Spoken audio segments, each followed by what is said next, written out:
Welcome back to Bass Fishing Dive Bar. We've got a fun one tonight. We got Kyle Carpenter in the house. How you been, Kyle? Good. Thanks for having me on again. Absolutely. We have a fun one today. We got a set of rapid fire questions that I've got penned up, and we're gonna get. Why should I feel nervous? Yeah, that's because he's trying to goat us into an argument. Is what he's doing. Every question, I guarantee he's trying to goat me and you into an argument. That's right. It's happened before. I would never have any of those written up. That's all you have written up. What have you guys been up to? Fishing. Yeah, fishing. I've actually been fishing a lot. Yeah.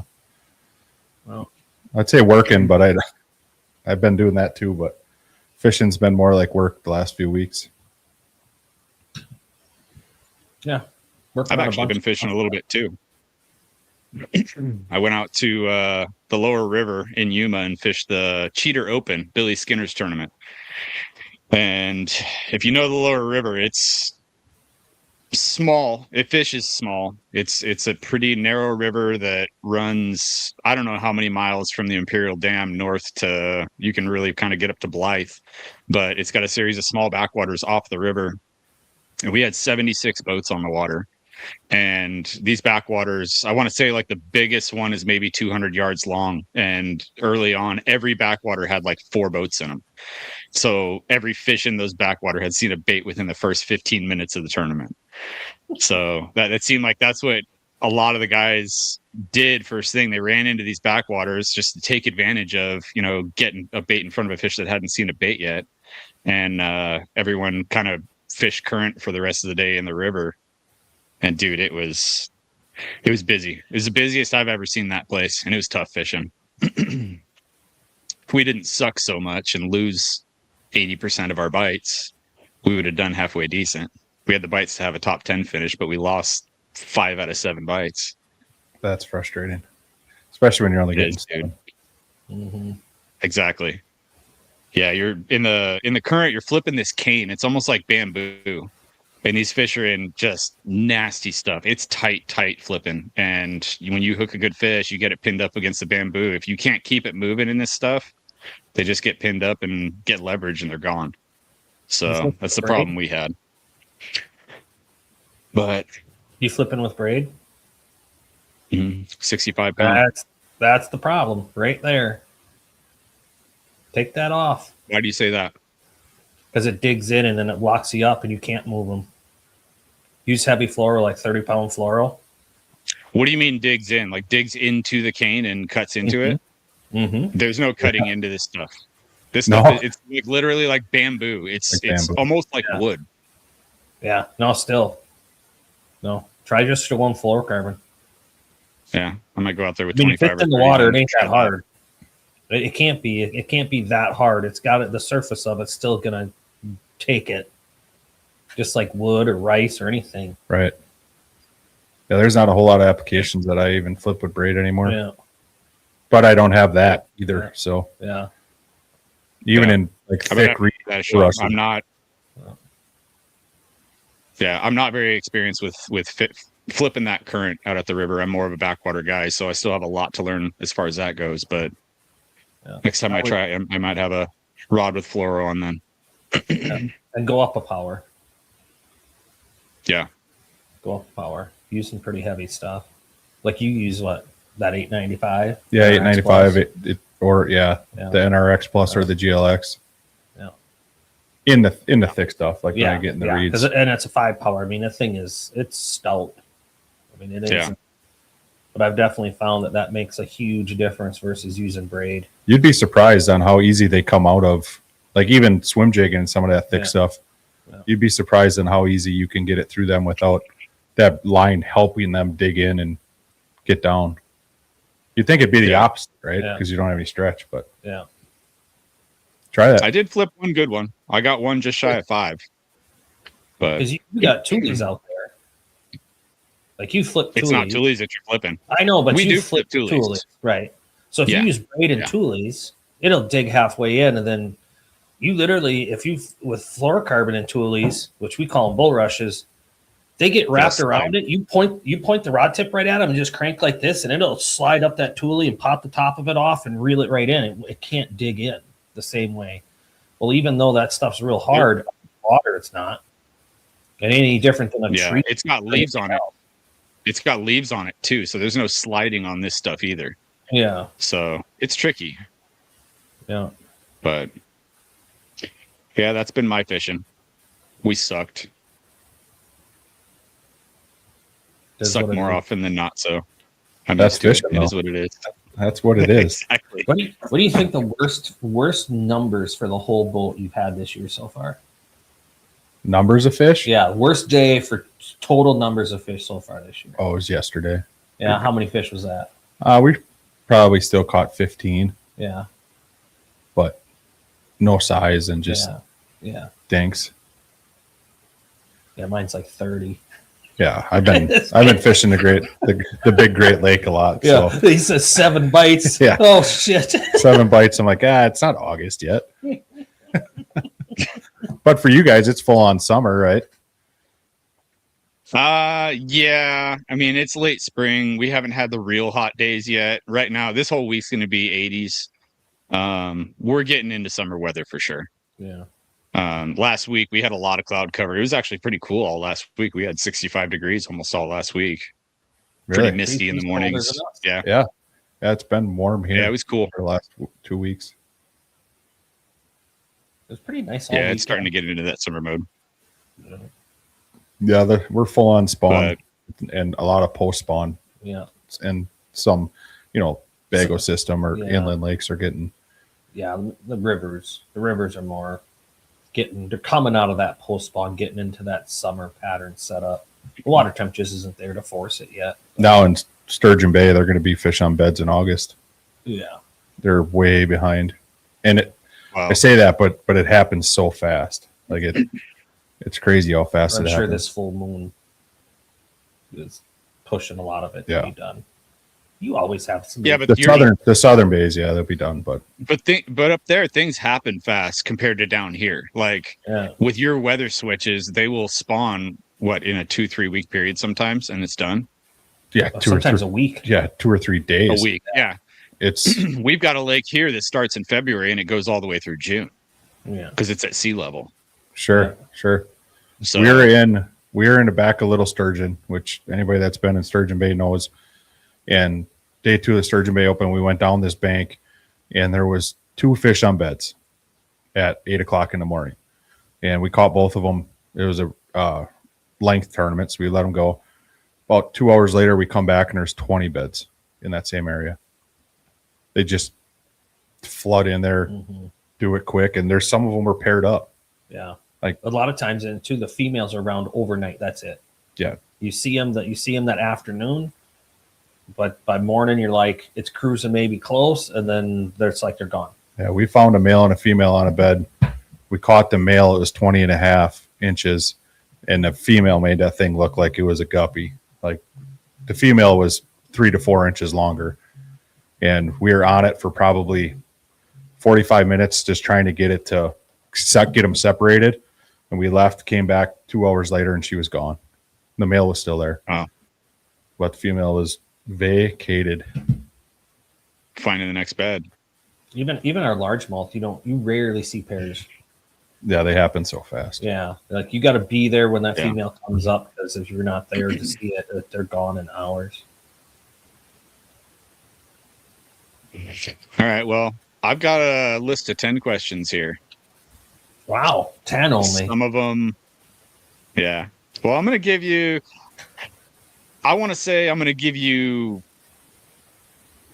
8 minutes, and I'm going to set a timer.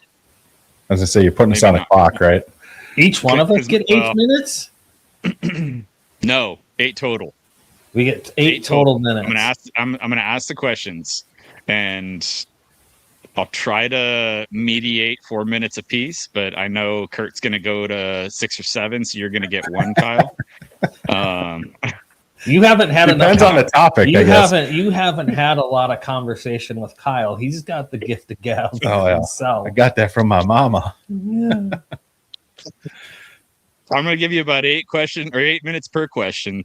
We got fishing questions. We've got industry questions. I've got a bunch of different stuff here, and I think they're all pretty good. It's going to spark some pretty good conversation. So, are you guys ready? Good. Yeah, I'm ready. Question number 1. This is a juicy we did talk about this last time. So we needed to do this. Was coming. Question 1. Probably the juiciest question on my list. Who would win a fist fight between Curt Demerath and Kyle Carpenter? It's not even a question. He'd lose. I'm too old and fat to fight. He's got a bad back, and I'm not afraid to take advantage This of it. elbow is no good from fishing. This one just is dumb because it's left. I think it'd be a fun fight. I don't just want the answer to this question. I want the story that goes behind it. Oh, which one? Leech Lake. Oh, that wasn't even awkward for us. That was awkward for everybody else. Yeah. So tell it. That's what made it so funny, though. Yeah, I mean, I didn't even know you were going to be there. So yeah, I thought I was going to have a bed to no sleep in. one And told I didn't. Kyle that I was going to be there, and at this time, me and you were very much not speaking terms. Yeah. Very much not speaking terms. Oh, that weekend was awesome. You know what? It would actually. I got to pause. What would have been a better question? Who would have won in a fist fight? Me or your buddies that were running their mouth for you about shit you weren't actually saying? Yeah, that happens a lot. But because that actually almost did happen. I want to blame the other douchebags. So we ain't gonna name any names, but they're drunk anyway. So tell the story. All right, so I don't even. I know what I was upset about at the time, and we squared it away. Yeah, I don't even remember what it was about, to be honest. Those hooks. Yeah, I remember that, but I don't remember what it went from there. Well, part of it was, I mean, it was a couple things. There was the you and Steno thing with my boat getting damaged that nobody owned up to it. I let them borrow my boat on a whim, right? Like the night before. Huge flipping favor he did us. And I get it back. It's got a bent prop shaft that it did not have before. So, and I didn't find it out until 2 weeks later when I took it out for the first time. But I mean, we were on Shawano. We didn't hit anything on the lake in Shawano. Like we didn't even fish shallow that day. So it had to be putting it on the trailer. Right. That was I'm in the truck, so I don't know. And he got me some hooks. Oh, that was a long time ago. Yeah. And I got you some hooks, and I said, don't use these to make product to sell. Right. And what did you do? I sold them to Travis. You sold them to Travis, and he called to cancel an order for like 300 jigs. So it wasn't just that I told him not to do that. It was that one of my customers canceled the order because he undersold me with the hooks I got him. I don't even think I made anything on them. I probably gave them to him. You probably did because you were being a buddy. Yeah. But anyway, that's how it all started. So those two circumstances. We're fishing. I'm fishing the NEBC with Carl, right? Yeah, I was with Carl Scherenbrock. Yeah. And I had no idea he was even going to be out there. Was it Carl or Atkins? Carl. Gary was out of town for that one, so I fished a big F. His nickname is Big Fucker, but I don't know if you can say that on here. Yeah. Bleep that out. We'll let you. So we fished all day. It was our first day there, and we had it set up to stay in this house with a bunch of other guys. And I walk in the door, and he's sitting at the table. Yeah. I'm like, so, and no one told me how many people were in that house. 6 or 8 with us. I think it was 8. 1, 2, there were 3, 6 4. of us just upstairs. Wow, I don't know. I slept on the floor, so it was awesome. There was at least 8 people. Yeah. Everybody's there except for Kyle and his partner. No one's told me that Kyle's going to be there. There was like amongst this whole group of people, they wanted to see what would happen. Oh, yeah. They thought for sure me and you were going to throw down. Bob and Sean never even said anything. No. The whole week. I had no idea. Ben and Casey didn't either. Yeah. We ended up drinking a whole bunch of beer that night. So he walks in the door. I at this time do know what's happening because Ben cued me in on what was going on. Because everybody was like, when are they getting here? When are they getting here? And I'm like, when's who getting here? Aren't we all here? And finally Ben told me you were pot stirrers. You were coming. Casey didn't want nothing to do with it. Casey was like, well, Casey's the one that booked the house. Yeah, but he was like, I'm going in the bedroom and hiding. I know what you say that. I don't remember seeing seeing it. I think he was in bed when I even got there. No, he was just hiding in the when you guys showed up. He went scurrying into his bedroom because since he booked the house, he had a bedroom to himself. Yeah, he didn't have to sleep on the floor. Yep. Marcus is standing in the corner just watching. Because didn't Casey fish at Marcus? I fished with Marcus, and then you guys went home, and then Ben and I went home, and Marcus and Casey fished together. That's right. So Marcus knew about it the whole time and didn't say nothing. Like I rode the whole way up with him, fished all day that day. He never said boo about it. So you walk in, the way I remember it, you walked in, and we just sort of like nodded at each other and kept our distance, and then finally, I walked up to you and asked about your house or something because you were building that house, and like. Slowly, everybody's leaving the kitchen and moving into the big living room that you can see into the kitchen. I mean, you were good. And finally, one of us said, you want to just go outside and talk about this? Bury this shit? Yeah, that's what we did. And that's what we did. Dude, there was people like peeking out curtains. And we sat out there and talked about the house and buried it. And neither one of us are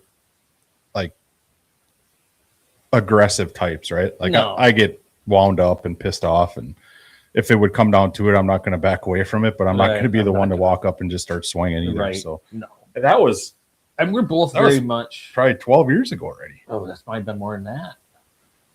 13, 14. No, what year was that? Because I had we had the Yellow Champion. I had Lonnie Mezzer's Skeeter, so that was 2014. Yeah, because 2013. I think I had the champion up there though. 2013. That Casey's old champion. Yeah, so was that 16 years ago? Yeah. 17. 13 years ago. 17. 13 years ago. We both suck at math. 13 years ago. 13 years ago. Yeah. I'm terrible at math. Yeah. Terrible. So, but yeah, but we're both the type of person like we'll look at somebody if you think they're that wrong, be like, F you, you're a dumbass. I mean, we both had opinions, and the whole hook thing, I had no leg to stand on that. I was wrong, and I knew it. But the thing I was sideways about was the whole boat and thing. I didn't even know about that. Yeah. I had no clue about that. Technically, you didn't borrow it. Scott did. Yeah. But I mean, that's the thing. You can't take care of something you don't know about. Right. You know, we talked about that, and then it boiled down to a lot of two of your former friends. Well, running their mouths, talking to me because they hang out with my local town, and they'd be like, "Oh, I just talked to Kyle," and say, "Burr, burr, burr." That fucker said, "What?" I'm gonna fucking punch him in the forehead next time I see him. And the thing is, I'm not the type of person to chirp like that unless it's face to face. I don't. Me and you didn't know each other near as good as we do now. Right. But yeah. If it would have came down to it, I think it would have been a good fight. We were both in a lot better shape then. Well, and Marcus was really curious to see if that did happen because I've actually taken Marcus down and like ground and pounded on him. So in 13, I was still slinging beer around. So yeah, it would have been fun. If you'd have pinned me to the ground, you would have been. I've been beat up by smaller guys, so I would have been pretty hurting if you could have pinned me down. Yeah. That was the issue. I would have had to get a hold of you, and that would have been it. That's why Marcus could never beat me because he can't catch me. Well, his arms are so long. Can believe that. By the time Marcus starts moving, you're gone. He's so big and lanky. Not 15 years ago. No, he wasn't. No. But yeah, that's a good question. That would have been we would have both ran out of wind and been like, all right, you good? Because I need a beer. I didn't smoke anymore then, but I would have probably. I need to breathe. Yeah. All right. These rounds are too long. Yeah. All right. Last time I went, can't be championship rounds. These got to be, intramural rounds. Short, quick, only a couple. Yeah. Now, shit. I'm gonna. Yep. Bye. I'm leaving. Walking. I don't even like pushing the cart when we shoot sporting clays. You don't ever have to. You don't. I know. Like if I bring the cart, I don't have to push it. What's next, there, sir? Question number 2. A fishing question. Does line size matter while smallmouth fishing? Absolutely. 100%. But not, in my opinion, not for the reason most people think. It's a two-sided question because there's Great Lakes smallmouth and then there's all others. All others, no. I think it still comes into play at times for the same reason I think it matters on the bait most of the time. I personally think line size matters a lot more due to the way your bait moves. The presentation. Because of presentation. Yeah. So when you start talking drop shot, it's like if they're biting, you can throw 12-pound leader down there on a braid with a size 2-aught drop shot hook, and they'll bite every time you drop it. Right. But some days, that bait's got to be so neutrally buoyant, just doing whatever that bait wants to do and act like there's nothing attached to it. And that's when you really got to, in my opinion, you really got to start playing with your line size diameter. Even downsizing hooks. What really changed my mind on line size in a lot of different places is the Alabama rig. Yeah. Them fish don't give a shit anywhere. Clear water, dirty water, it's a chunk of wire. And they hammer chandelier. It. And they eat it. Like they just drive right through the damn thing. So that just got me thinking, well, I can bump up. Like if I'm throwing a tube, why am I throwing 8-pound test or 6 or whatever? I'm going to bump up to 12 or 15 and see if they still eat it. Sometimes they do, sometimes they don't. It's rate of fall. It's a bunch of different things on the Great Lakes and on the Bay or, Lake Michigan. Anywhere it's clear. Now, Lake Winnebago, prior to it being super clear, I didn't think it mattered. I used to throw 17, 20-pound leader. Yeah. Just because the zebra mussels are so bad and they never gave a shit. Used to use 12-pound Missouri hybrid, which was like the diameter of 17-pound, 18-pound fluoro. It's like Baylor twine. Yeah. So yes and no, certain places. I've always told people when they get line shy, and I'm like, sure. Yeah, I'm like, if they can get shy to the diameter of that fluorocarbon or monofilament line, they know that that's a hook sticking out of the tube. They know that's a weed guard sticking out of this. Give them way more credit than they deserve. Yeah, I really think it truly matters way, way more how your bait's moving in the water. Yeah, so like you go down south for highly pressured largemouth lakes, you can't get away with braid in some lakes. Like Gunnersville, if you go to Gunnersville cranking anything with braid, you're not going to get bit near as much. You're still going to get bit, but not near as much. Do you have a question about braid versus fluorocarbon or mono? And does it matter? I do not. All right. If you want to touch on that, touch on that. We'll touch on that because I think me and you've experienced it both. I know I have. Times where just the color of the braid or just the fact, like throwing a swimmer some days, it's like if you're reeling that bait through a group of fish, you can't have high vis. You can't have high vis unless you're way over their head. I've even found where there's times where I don't even you need to go down as small as you can in your braid so that it's not as intrusive when that's coming through. And I've already taken and spooled up, stripped braid off and spooled up 8-pound fluoro. Yeah. And I know there for a while there was a lot of guys on the Bay, Green Bay here saying that they were going behind people tubing with straight fluoro and catching fish that the other guys weren't even getting to bite at all. Yeah. And it's got to be true. It's not, I don't think there's an argument with that because of high vis or even the green, it's when the water's super clear. Yeah. And there's a million different reasons, but braid, obviously not up until lately, it doesn't sink. Yeah. So if you're using it for dragging and anything in deeper water, you're not going to get down there as good. The rate of fall is not going to be as good. You pop a tube, it's not going to fall the same. It's certain things, yes. Certain things, no. Did Rob, when we did the podcast with Rob, did he talk about the whole what the surface of the water looks from underneath the water? Or was that during my conversation with him? Adam, do you remember? That was probably the conversation with him. I don't think we touched on that in that episode. Okay. So, and he's not the only one, and he's done so much underwater footage, so he's seen it. So when you start dealing with clear water, that surface of the water looks like a mirror. Sure. So to that fish, that's a mirror. So when you talk about a bait, like a jerk bait, if that's in that top 4 feet, that jerk bait's reflecting against that surface. That fish from underneath can see that. It might, if it's wavy, it might look like 4 or 5 baits. Yep. And it's when it comes up, it can zero in on it. Well, that's where I think, especially braid, if you got too big a braid or you have a bright color, that's getting reflected against that surface too. So if they want to be shy to it, they can be. There's a million ways that they can line shy you on that opaque braid. Yeah, I agree with that. I wish most companies would do, like 832 has their ghost. I wish almost everybody would make a ghost. Yeah, a white. A white, because you fish it for a while, it gets sort of dirty. It's not bright in the water, but out of the water you can see it. Well, it also stains to the color water you're in. You're too. right.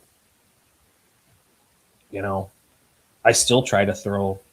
Well, it took me a long time before I quit throwing 832 Ghost Frogging because I really thought it made a huge difference having that white braid in front of my frog versus a dark braid. There was a color of nano braid, Suffix nano braid. It was a white, like aqua green ish hue. That was one of my favorite colors of braid. I just didn't like the texture of that nano braid and the way that it handled. But I wish they made that color in everything because I loved it. Yeah. Yeah, line diameter to me, I don't put a whole lot of thought into it depending on what I'm doing. Going to the Great Lakes, I'll always drop down to 8 or 10. Yeah. Just more in my head than anything. I got a buddy that drop shots at 15 year round. Yeah. Nothing else. And I try to, if I'm not going to downsize, I'm going to try to find the limpest version. If I feel like I need the diameter for some reason for zebra mussel abrasion resistance, that I'll try to use the limpest line I can in a heavier pound test, just so you have that body. Yeah, anything moving, spinnerbait, even swim jig for me, depending on where you're at. 100% fluoro. Just I don't have braid on anything besides a frog and a heavy punching rod. Yeah. Everything else is 25, 30 fluoro for that stuff. Yeah. Swim jigs, I still throw braid quite a bit. Depends on where I'm throwing it. Yeah. Yeah. I did last year a little bit just to see if I was missing something, and I just kept gravitating back to that fluoro rod. No. Even in heavy current, like you just, you still feel it. Like around wood and stuff, like on the river. But, the river where I fish, Adam, you didn't get to fish much of this when you were here, but I know you have. Like all that, what I call running grass, that long stringy stuff that you can't pull out by the root. Yeah.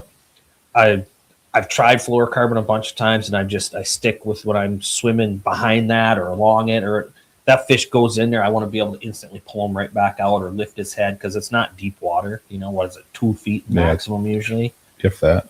But if I'm swim jigging around rice, bulrushes, I just as soon have 22-pound shooter on, and same stuff I flip with a lot of times or dock fish with. And yeah. Okay. Well, in true bass fishing dive bar fashion, you guys have gotten way the hell off topic. So I'm going to move on to question 3. Both of you guys are from the north in Wisconsin. You're both from the north in Wisconsin, but both of you have fished in the south and had some success in the south. How does the skill sets of fishing in the south translate to fishing in the north and vice versa? You want to go first? You want me to? You want to think about it for a bit? I know what I think. I just don't know if it's right. I'll go first, and you listen to me. And you can feel better if I agree with you. Okay. The first few times I went down south, getting to fish with the guys I get to fish with, and it's like we all have that. Well, here we do this, right? Well, they have that down there too, and it's not always the same. Like dock fishing, especially, they fish docks down there completely different than we do. And I witnessed it on 2 different occasions, 2 different trips where I'm down in Alabama and they're complaining about how clear the water is. But normally they just flip the docks to the shade lines in front of them, the edges of them. They may be like a single pitch, not even hardly pitch skip under the dock. And their docks are a lot deeper than ours. And they just go fast as heck through them all because that's where them fish are going to be.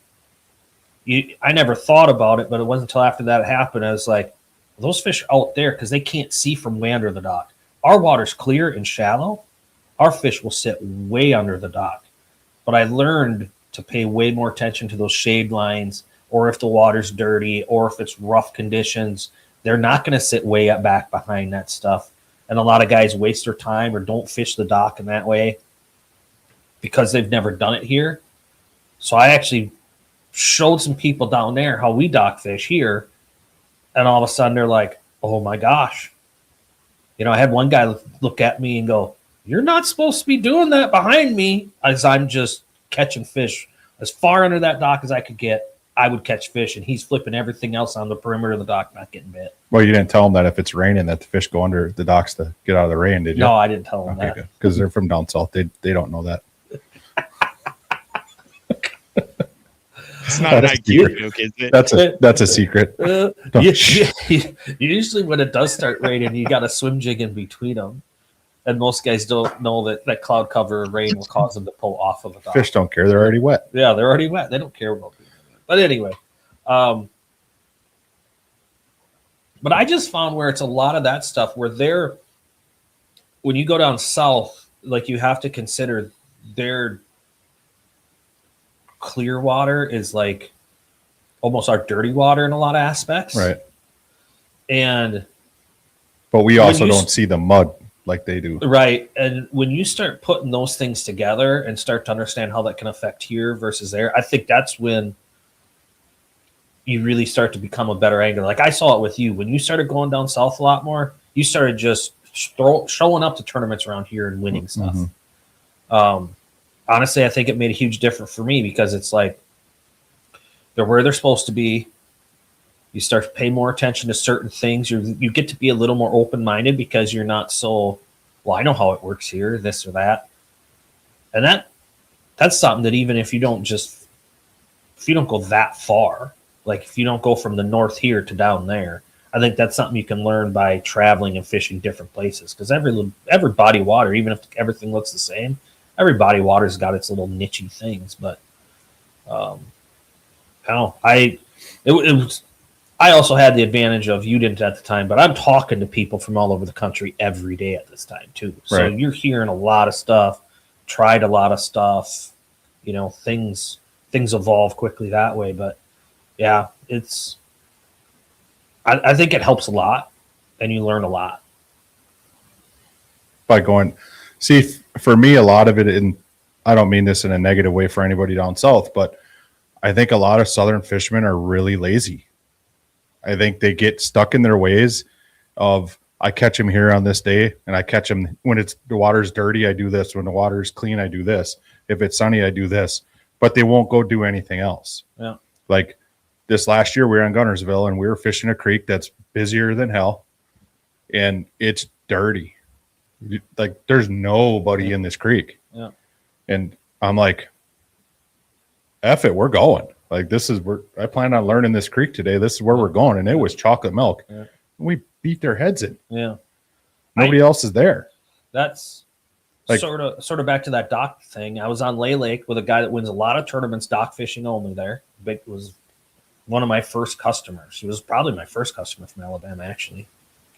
And we're on Lay Lake and he's like, we're not even going to go to the bottom half to all my really good stuff because the water's so clear down there that you just can't freaking catch them. You just can't catch them down there. I don't think they're lazy. It's just like we do here. You get stubborn. You get so into your way of what you're doing. Finally, we ended up going back down there, and I started just reeling them in. Every single dock, 2-3 fish out of the back of the dock, off the walkway between the dock and Right. the bank. And he's like, I've never seen anybody catch fish off that, unless there's a big shade line back there, Sure. Another thing I noticed with the southern guys is we have so much grass. You see a lot of Minnesota, Wisconsin guys go down. I'll use Patch Lapper for a perfect example of this. Is he knows grass fishing up here. Like he's really, really good at it. Caleb Kufal, same way. That's all we have for largemouth up here is docks, man-made docks. structure, shallow docks, and grass.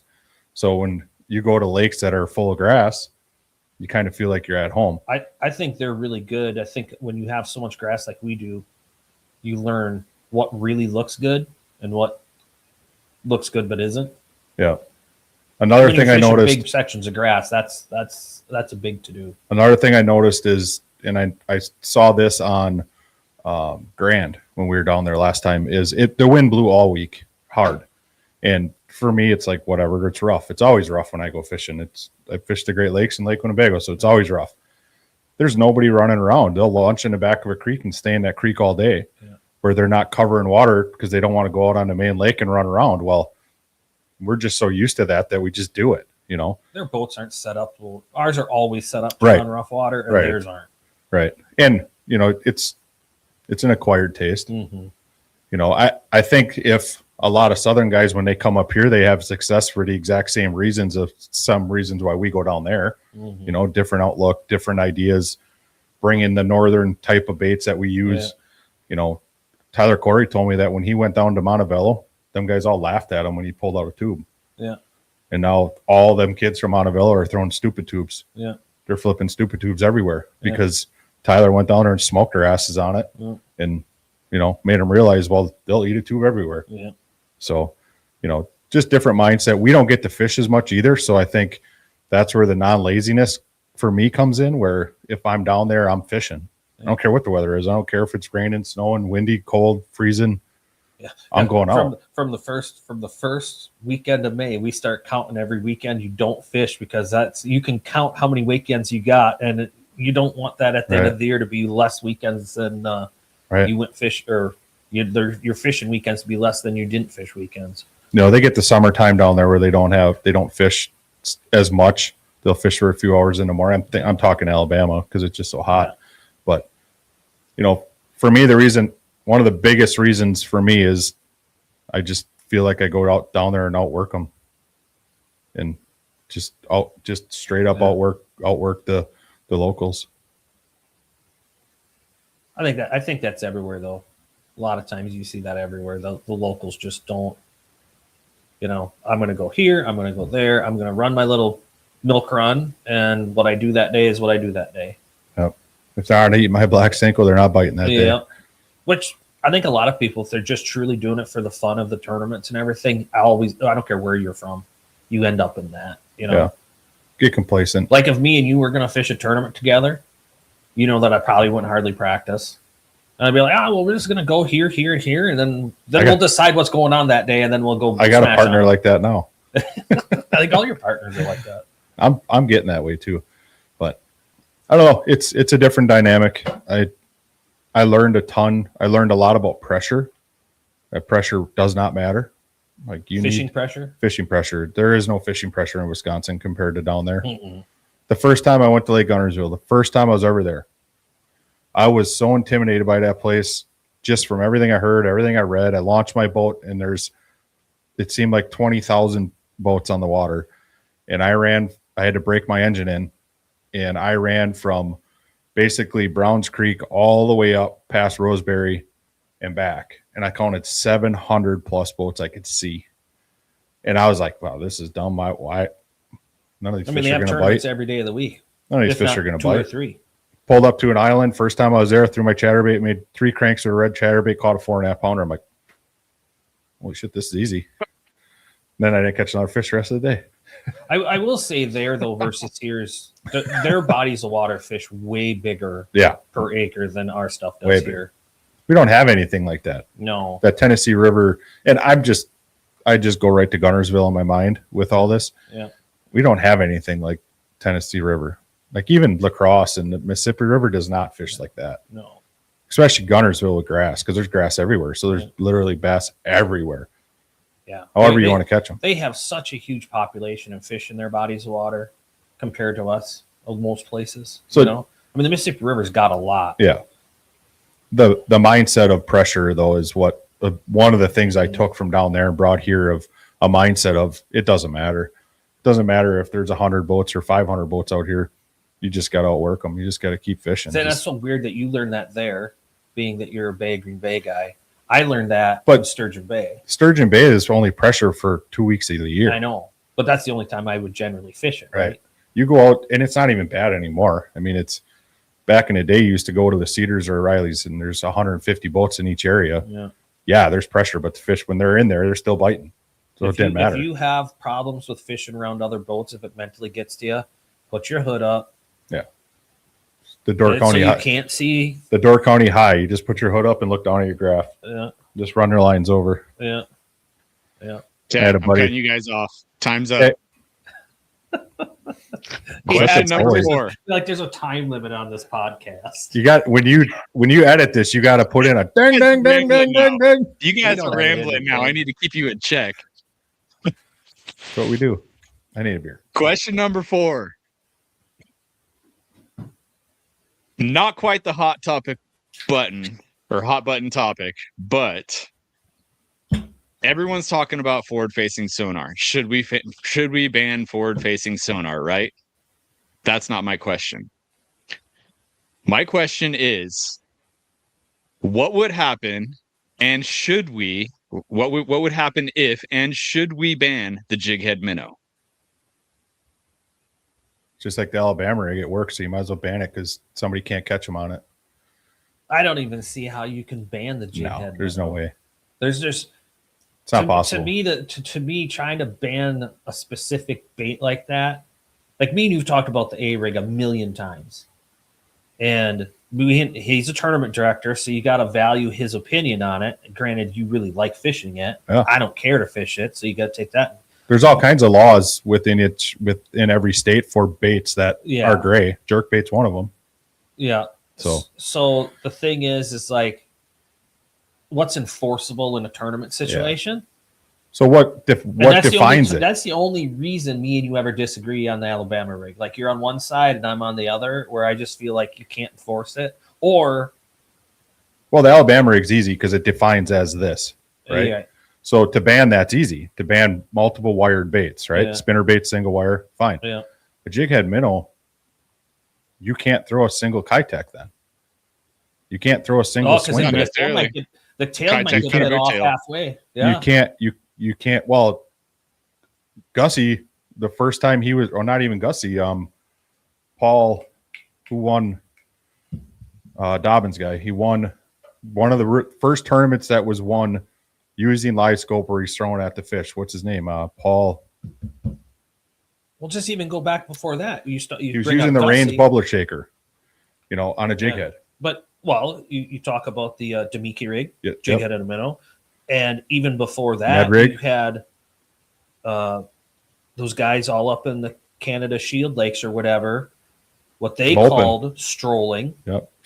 Where they would just drift with their boat with 8 feet of line out with a fluke and a jig head, a fluke, not a super fluke, a fluke. And they're just drifting out over these Cisco schools, and the smallmouth would come up and eat it. Well, it's jig head and a minnow. I don't think there's any way you could ban it. Even if you could, I'm 100% on the train I think trying to say that would just be complete mutiny across the entire. I would stop running tournaments because what are you going to do? How are you going to police that? How are you going to? Alabama rig's easy to police, right? Somebody sees somebody throwing it, it's obvious. Does that mean I can't throw a chatterbait with a minnow type bait on the back of it? Well, could I swim a tube? Yeah. Right? Like where do you draw the line? He's just giggling. I don't think you could ever ban it, honestly. I don't think it's ever a possible. Do you want to elaborate on what you were trying to get at? I know there's not a good answer to this question, but I was going to ask it anyway and see where it went. See, I like the black and white, which to me the Alabama rig is black and white. It's 100% black and white because it's legal. Are you gonna? The DNR defines in every state how you can use it, so it's legal. The jig head and a minnow, like, there's no way to. I'm just trying to bounce in my head on how you could define something. Okay, you can't swim any jig, but okay, if I'm throwing a Ned rig, say it can't have a paddle tail, right? Okay, fine. I'm swimming back a Ned rig and a 5.5 pounder eats it. Do I gotta let it go? How many times have you had a fish hammer a bait when you were just bringing it in, not fishing it no more? Yeah.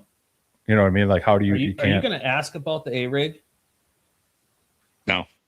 I mean, anybody that's ever heard or fished anything I've ever done, they know where I stand with it. I would have kicked everybody's ass in the Sturgeon Bay Open 2 weeks ago, without a doubt. Game over. I win if I could throw it. Well, that's why I'm not asking about the. That's why I'm not asking about the A rig because I know your opinion on it already. Right. When you start talking, he's talking about the states make the rules clear. So in Wisconsin, you are allowed 3 lines. Each hooked bait is considered a line in the state of Wisconsin. They state that. Does your tournament rules state? But it's no different than a jerk bait. No, it is. No, they're both hanging off. Do your tournament rules state that you are allowed 1 line per angler? They do. Okay, so the state has claimed that each hooked bait is a line. Your A rig has 3 hooked baits. A jerk bait is a 3 hooked single bait, not 3 hooks. It's 1 bait with 3 treble hooks. Correct. But if you look inside of that jerk bait, just like an A rig, the head Yeah. We're getting off topic again. He's gonna cut us off here soon. Well, he didn't ask So this is question. It's probably a definition, better right? one than he asked. So this is all part of, in my head, this is all part of why they can't ban this ever. Like, there's no way. An Alabama rig inside of that head is where that head is formed. Yeah. What comes out of the jerk bait for them hooks to hook to? Just Wire. a hook hanger. Wire. Right, but It's I the didn't same say thing. It's anything about a connect- wire. It's 3 hooked baits. I understand There's that. 3 swim baits with hooks, correct? Yep. And there's 3. 3 treble hooks with 3 each. But that's all attached to the same bait. So is the Alabama rig. See, this is where I've had these conversations with DNR wardens, and I have screenshots from everyone I've ever talked to define it. Yeah. Like, okay, you write me a ticket. Okay, cool. Let's go to court because I have this to say it, right? And I just did that to cover my own ass if I would ever go to Minnesota or whatever and throw it, because I'm going to throw it if I can, if it's legal. And to me, that's black and white, the Alabama rigs, because the state defines it. Yeah.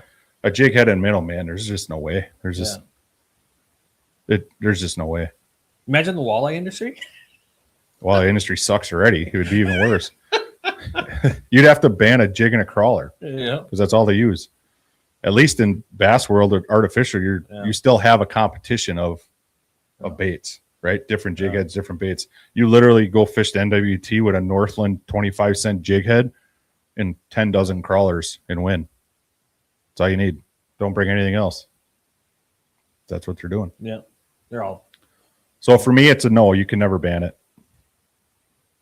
And it gets really muddy because to me, it's pulled clear on anything. It's like, I don't know how the DNR is out by you, but like for us here, it's like, I swear at the end of the pamphlet, it says, interpret at your own risk. Yeah, interpreted by the game warden right in your ticket, right? And that's how it is. That's why I have the screenshots. Yeah. So for me, it's like he's interpreting it as like, well, in my mind, this Alabama rig or whatever this bait is multiple wire. It's all in case of this hook. And I'm just attaching a hook. Now, if you take a jerk bait and you put feathers on every treble hook, you easily, I would say, yes, you're 100% right, because now you've added 3 attractors to a single harness. I could see that argument. But when it's just a bare hook, you wouldn't throw just bare hooks on the back of your A-rig. Some days you can. As long as there's a blade in front. As long as there's a blade in front of it. You know, so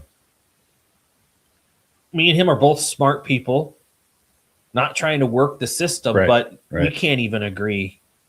There's no way to agree on it. Where the line ends of, is this 3 baits and this is your 3 lines? Is this just one? I've always questioned him. I'm like, well, even if you did make it one, you could only have 1 hooked bait.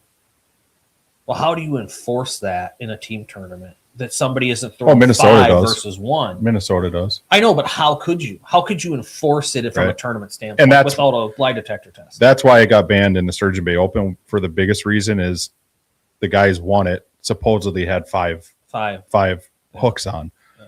But when they went to their boat, they only had 3. Well, so now define a jig-headed minnow. Right. Well, no, I've got that Missile Baits little drop shot craw that basically looks like the profile of a minnow, but it's got 2 little claws at the end. That's not a minnow. Yeah, there's just no way. Yeah.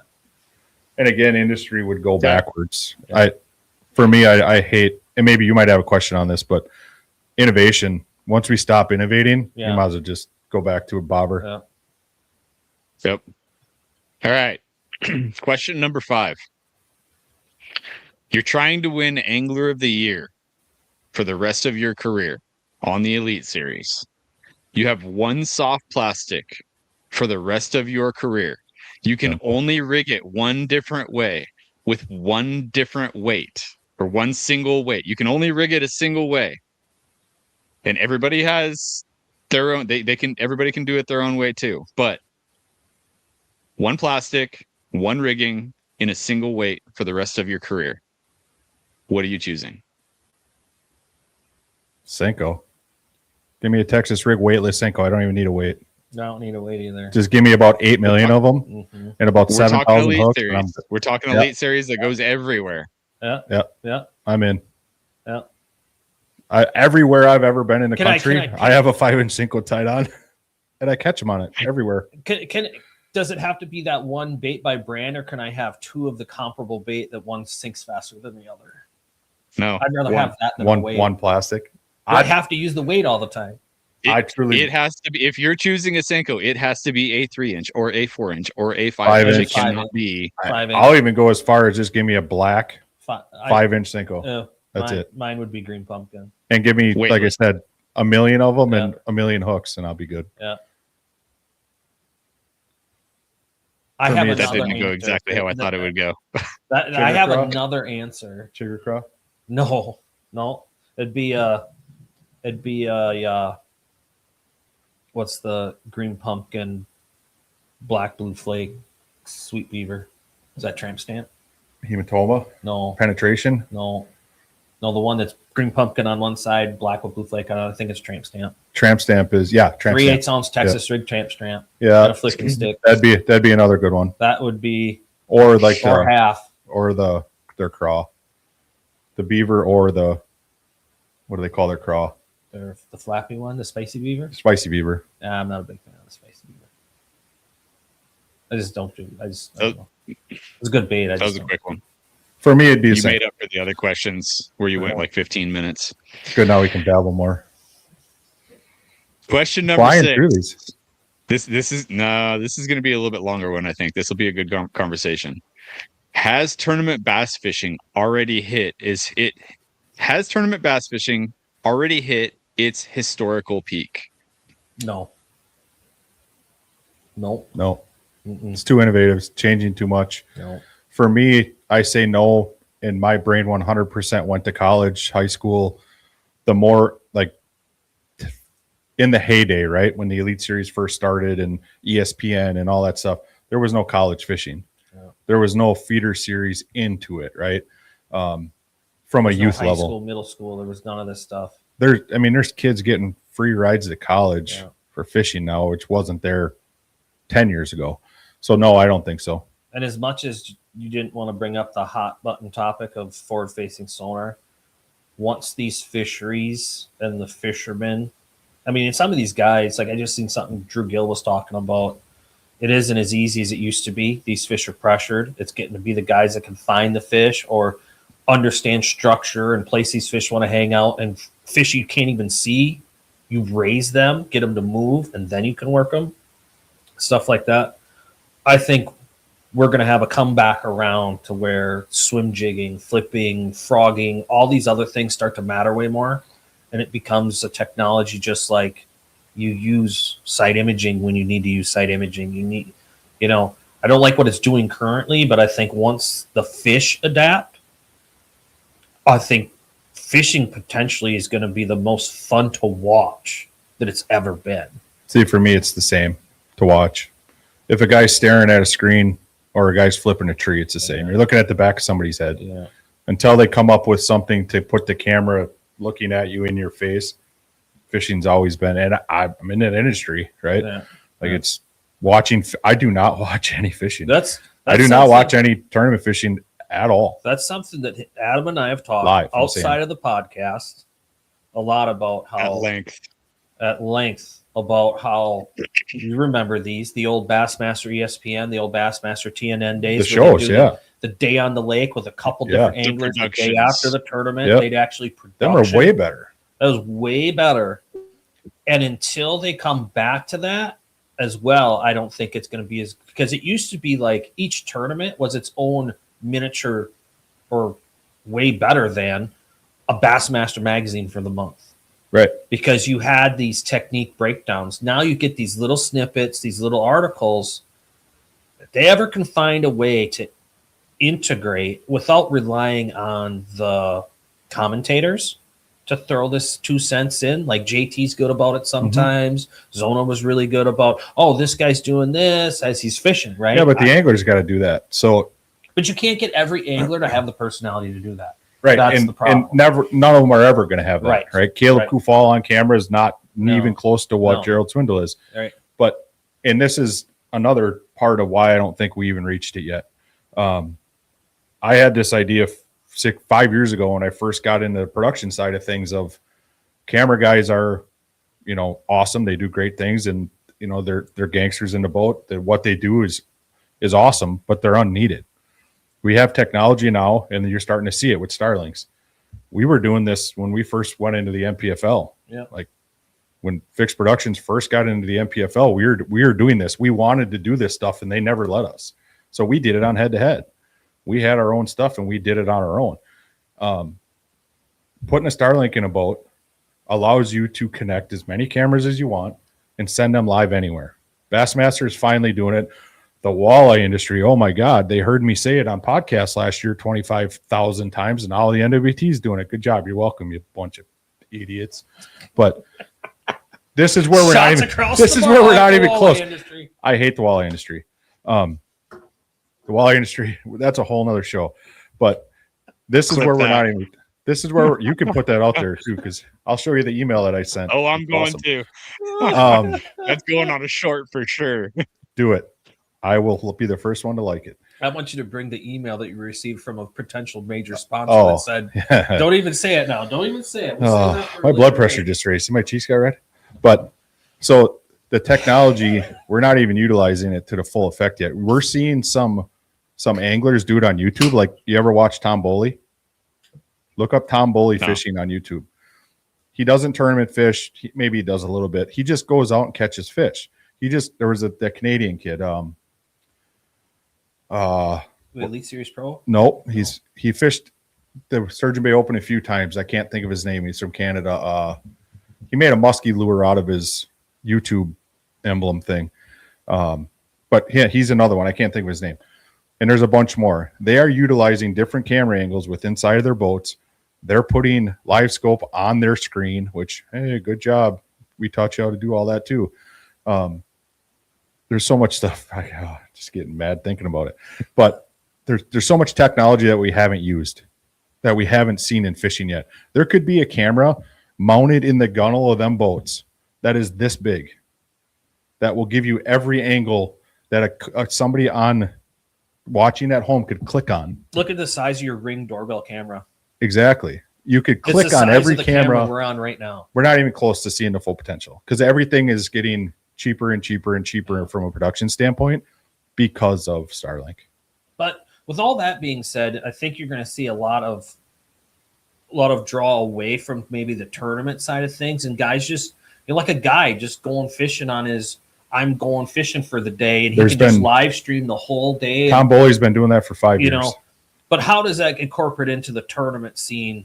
Now you got to start having, as you know this, you got to have somebody that's, for every camera guy you had, you might have to have someone clicking buttons to switch. And you don't have to do that, because Bassmaster should have a channel for each Elite Series Pro. We did that with head-to-head. We did that with the NW or with MPFL. So instead of having that camera guy in 8 boats, maybe you've got 8 guys staring at a screen hitting the. You don't even need that. 1, 2, 3, 4 to get the camera angle you prefer, though. You don't even need, the customer can do that themselves.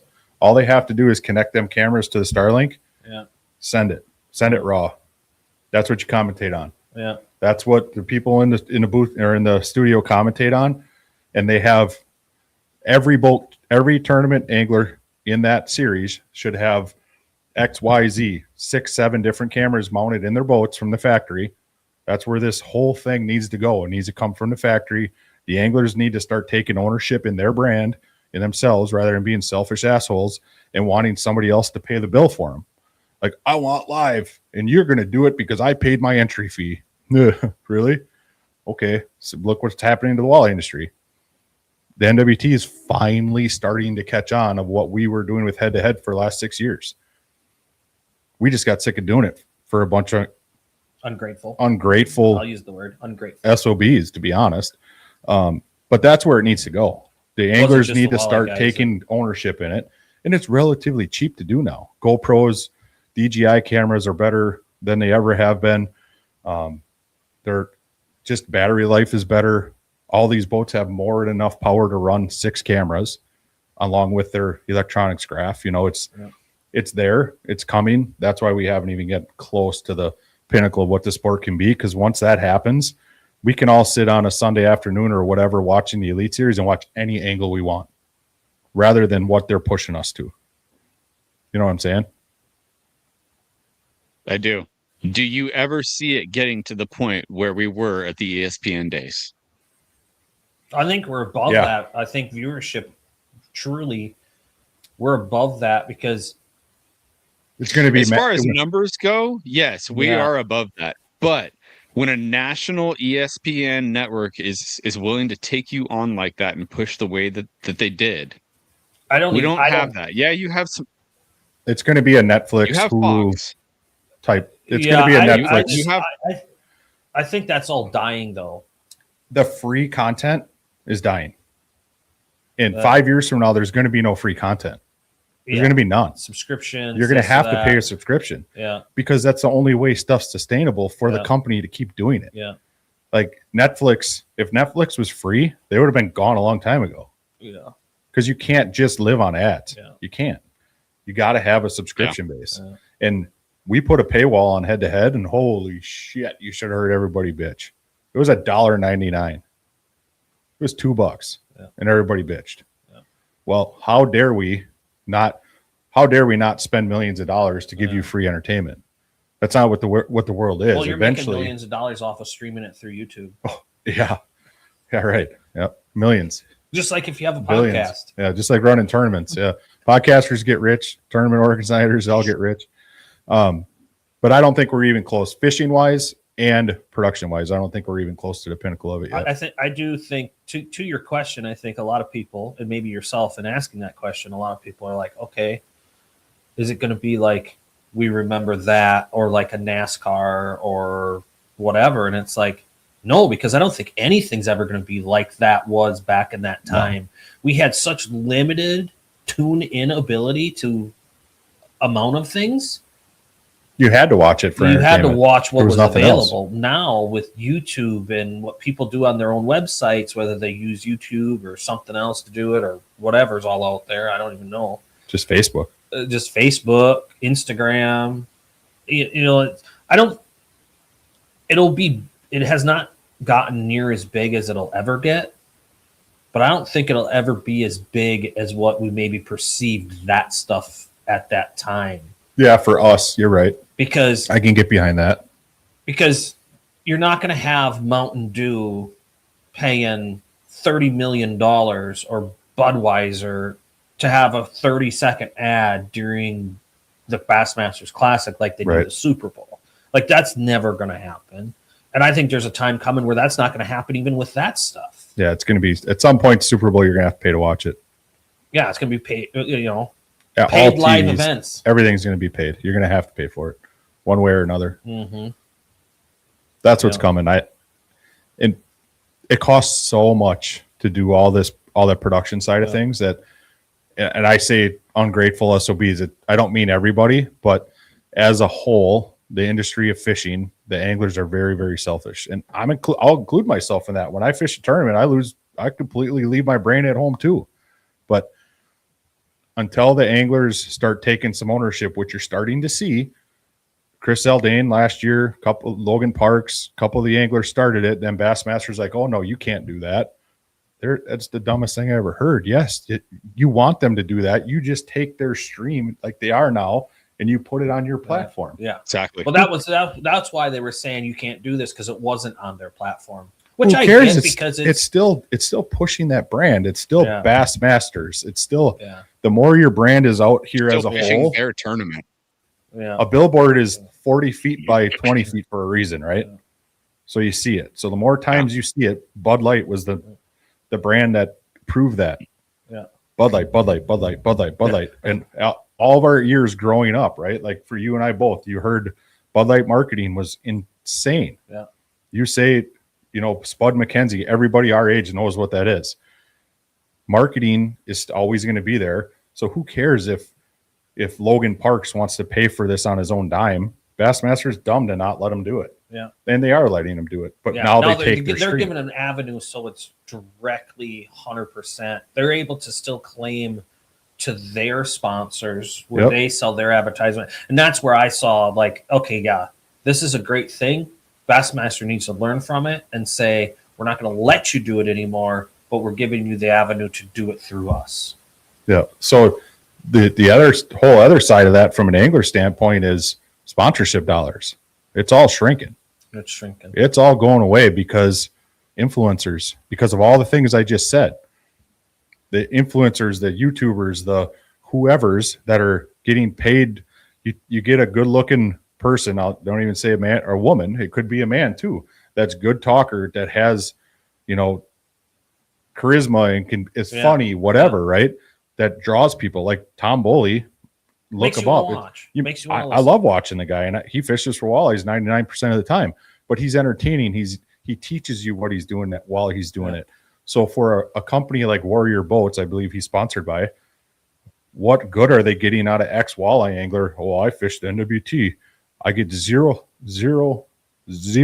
coverage from anything. Their TV show, I'm never on it because I'm not part of White River Marine. I don't get any of it. But sponsor me because I'm a professional walleye fisherman. No, you're not. You're just an entry fee payer is all you are. I'm going to go give my money to Tom Boley, give him a free Warrior, and sell 30 of them. Yeah. Because 150,000 people watch all of his videos. And all these videos, all this coverage at Bassmaster, all these things, you own a brand. You've been involved in sponsoring people. When you think about the way these tournaments are covered, I know from my point of view where I want my logo, and there's only 2 spots on the boat I really, really care about. I'm curious where you would put. Well, it depends if it's a wrap or inside the boat. Anywhere on the boat. If it's place. Inside of the boat. Given all these people are either on film while they're fishing in a circuit, or they're doing YouTube videos or this or that, where do you want your logo in the boat? There's a couple guys that are doing this now. And again, go back to the head-to-head days. There was one angler, Corey Heiser. Him and I were talking one day, and he's like, hey, I'm getting all these carpet logos made. What do you think? I said, I'm going to give you my opinion on carpet logos. I said, you want to turn them so they look nice in your boat, right?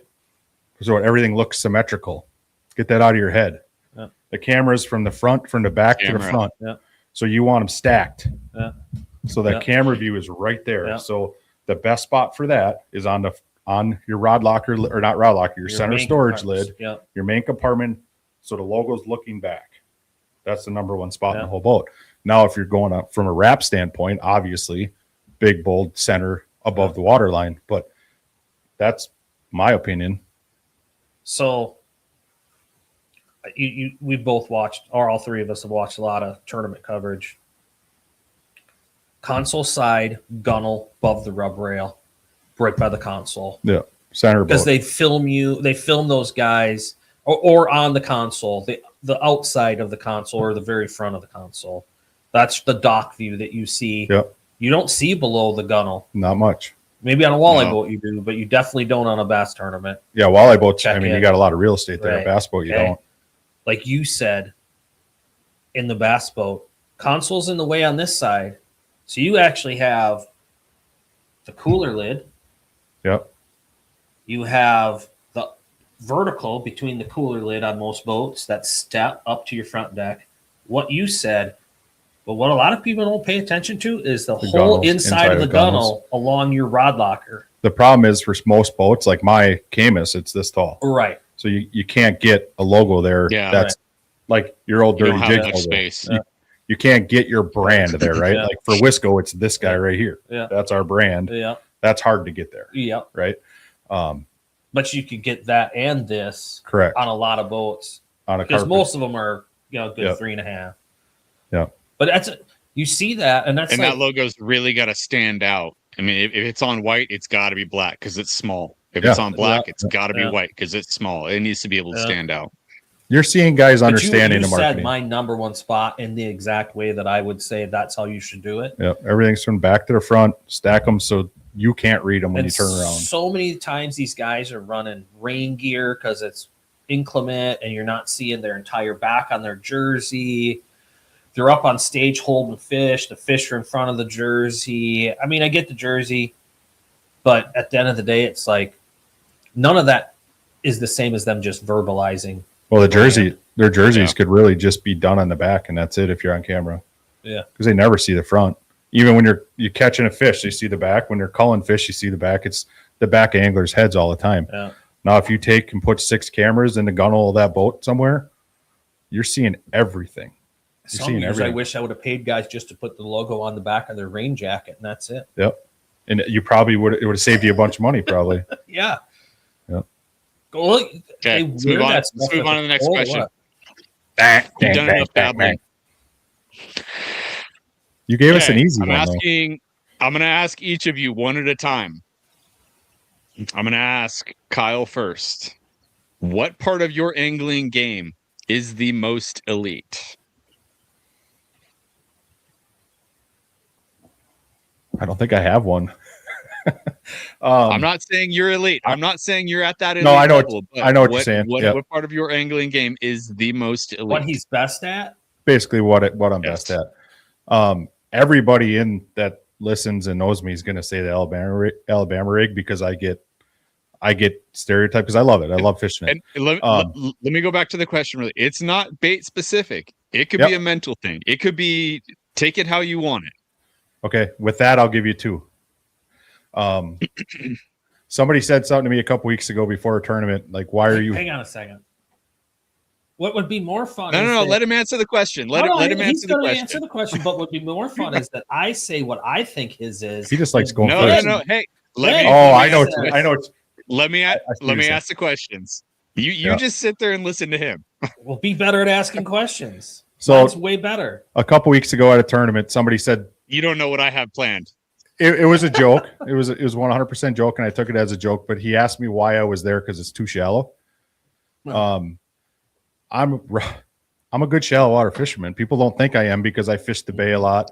I fish, and you stereotype the Bay of Green Bay as deep water. Well, I tell you, 99% of the time I'm on the bay, my trolling motor's hitting the bottom. Like, you go look at my boat, the bottom of the boat needs to be reglassed. The trolling motor, I put a new prop on every couple weeks. By the way, his boat's for sale. It will be fixed, but I'm a dirt fisherman, and I just get stereotyped as not. So shallow water is my strong side, is my strong point. The second thing is the mental game. I'm really, really good at spinning people out. Like, I can, and a lot of times it's truly unintentional. Like, I'll try to stay like before a tournament morning because I know I'll spin people out if I just go BS with people. Because a lot of people just take me the wrong way on certain things, and I usually don't mean it that way. But you're a dick. I've been a dick since the day I was born. You got to blame my mom. I can't help that. If you don't like me, I don't care. But the mental side of things, when you said the mental side, it's always going to say that anyway.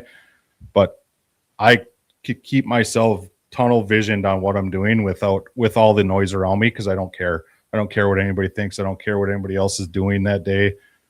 I'm just going to go fish what I'm going to do. You're like that all the time. Yeah. Like fishing. You're like that all the time. I live my life that way. Like he's got to get himself into a tournament mode or anything. Right. Like, you're just sort of tournament day.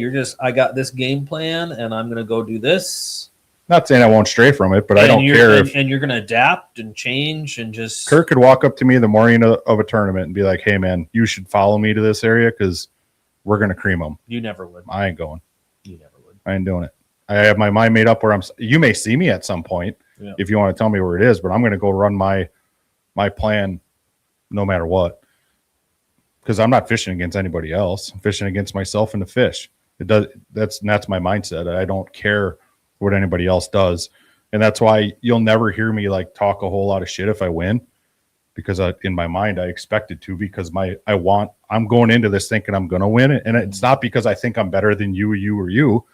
It's because I have confidence in what I'm going to go do. If it don't work, I went fishing for the day. I'm not going to complain about it. So, I think we both have that. If the day goes remotely close to how I think it could go, you're going to have a day of a lifetime to win. Right. And if I have that day, somebody's going to have to catch him. He doesn't want me to say a whole lot about you or you to say about me. Part two of that question, Curt. Where do you think he was wrong in that? Where do you think he is best at an angler? I wouldn't say that he was wrong about anything. But I guess my purview on him is that zero practice, even no experience on a body of water. He's one of the few people that I would say I don't ever want to fish against him. in that circumstance if the tables were even. Like if me and you both had zero experience on a body of water. Mm-hmm. Even if we knew going ahead into it that it's frogging, flipping, punching, Right. you'd probably end up somehow beating me with a drop shot. Like that's Shallow. shallow, yeah. With a flipping stick, drop shot and with a flip stick, something dumb. But no, that's And the rub one it in thing your I'd say face. that See, I don't do that. I don't. if I'm pretty You humble. would with him. I know you would. Not publicly. no On the phone or one-on-one, I would. Not but not, publicly. no, you still wouldn't. Exactly. No. You still wouldn't. He'd be calling me up and be like, "Dude, this is what happened." Like you gotta. He would. I'd be excited to Yeah. tell him what Yeah. happened. I truly, I'm not that way. I'm No. not. And if anybody ever says I am, they just don't know me. And what a because- lot of people probably don't know is like me and you've shared a lot of information over the years. Mhm. More from you to me. Adam partook in that once, and it just always like I think the information goes back and forth. Yeah, We can it's never fish each other's BS. shit. It's never BS. But we can, I've got a lot of people that I can share information with, and I don't mind sharing it, but they can't catch my fish. I can't catch their fish, right? Right. I Yeah, think that's hard me and to you do. can catch each other's fish. Yeah. But that's what I think he didn't mention, though, is that he's just really good instinctually, and you don't get wrapped too much up into the. So that I think it all plays with that mental thing that you did bring up. It's not about how you catch them or this or that. You just have a good sense of this is what's going on. I need to be around this type of stuff. You can catch them a few different ways, but you're going to catch them. And you don't get rattled. That don't work. Then you just. Yeah. Do something else. I think a lot of that's because of your time spent down south too. Part 3. Curt, what part of your angling game is your most elite?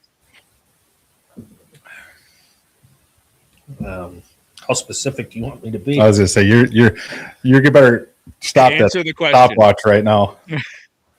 I already know what I would say to you, but Hold your I'll let you hold go your on. I hold your will. comment. I will. Ultimately, I would, without going too into detail, just in general, flipping. There ain't anybody better around here at One you're- word answer. Flipping. If- That's and all he's you're not gonna wrong. give me? If- Well, how far do you want me to go? if Kurt's in a tournament, right? I know one thing for sure, or two things for sure. He's gonna be flipping, and he's probably gonna win because he's on him. Because he's there. He's not saying the opposite in every way here, but you practice for tournaments that you wouldn't get in if you weren't ready. Nowadays, I don't practice. 10 years, I don't, 10 I years don't- ago, no. I don't practice unless I'm going to fish. Correct. I don't practice and then go, I'm going to get in. Right. I'm going to get in But then you put your time in. and then I practice. But, no, flipping, frogging. If it's clear water smallmouth, you probably guarantee there's 4 rods on the front deck of my boat. 3 of them are jerkbait.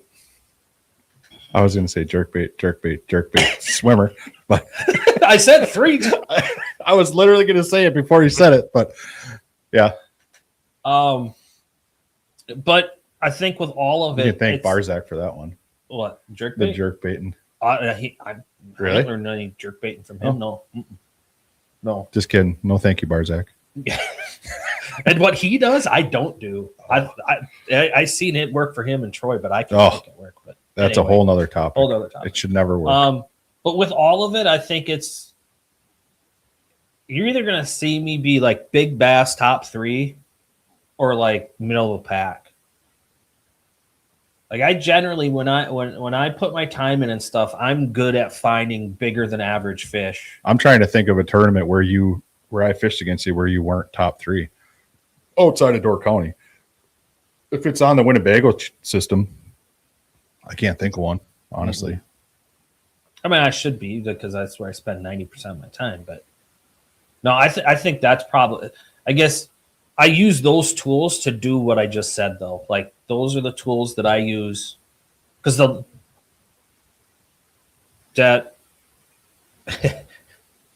I'm fishing.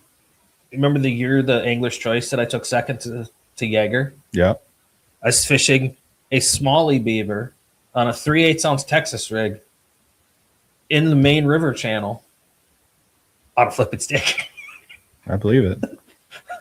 Not flipping, but I'm flipping. Right. You know, but it's spot on the spot.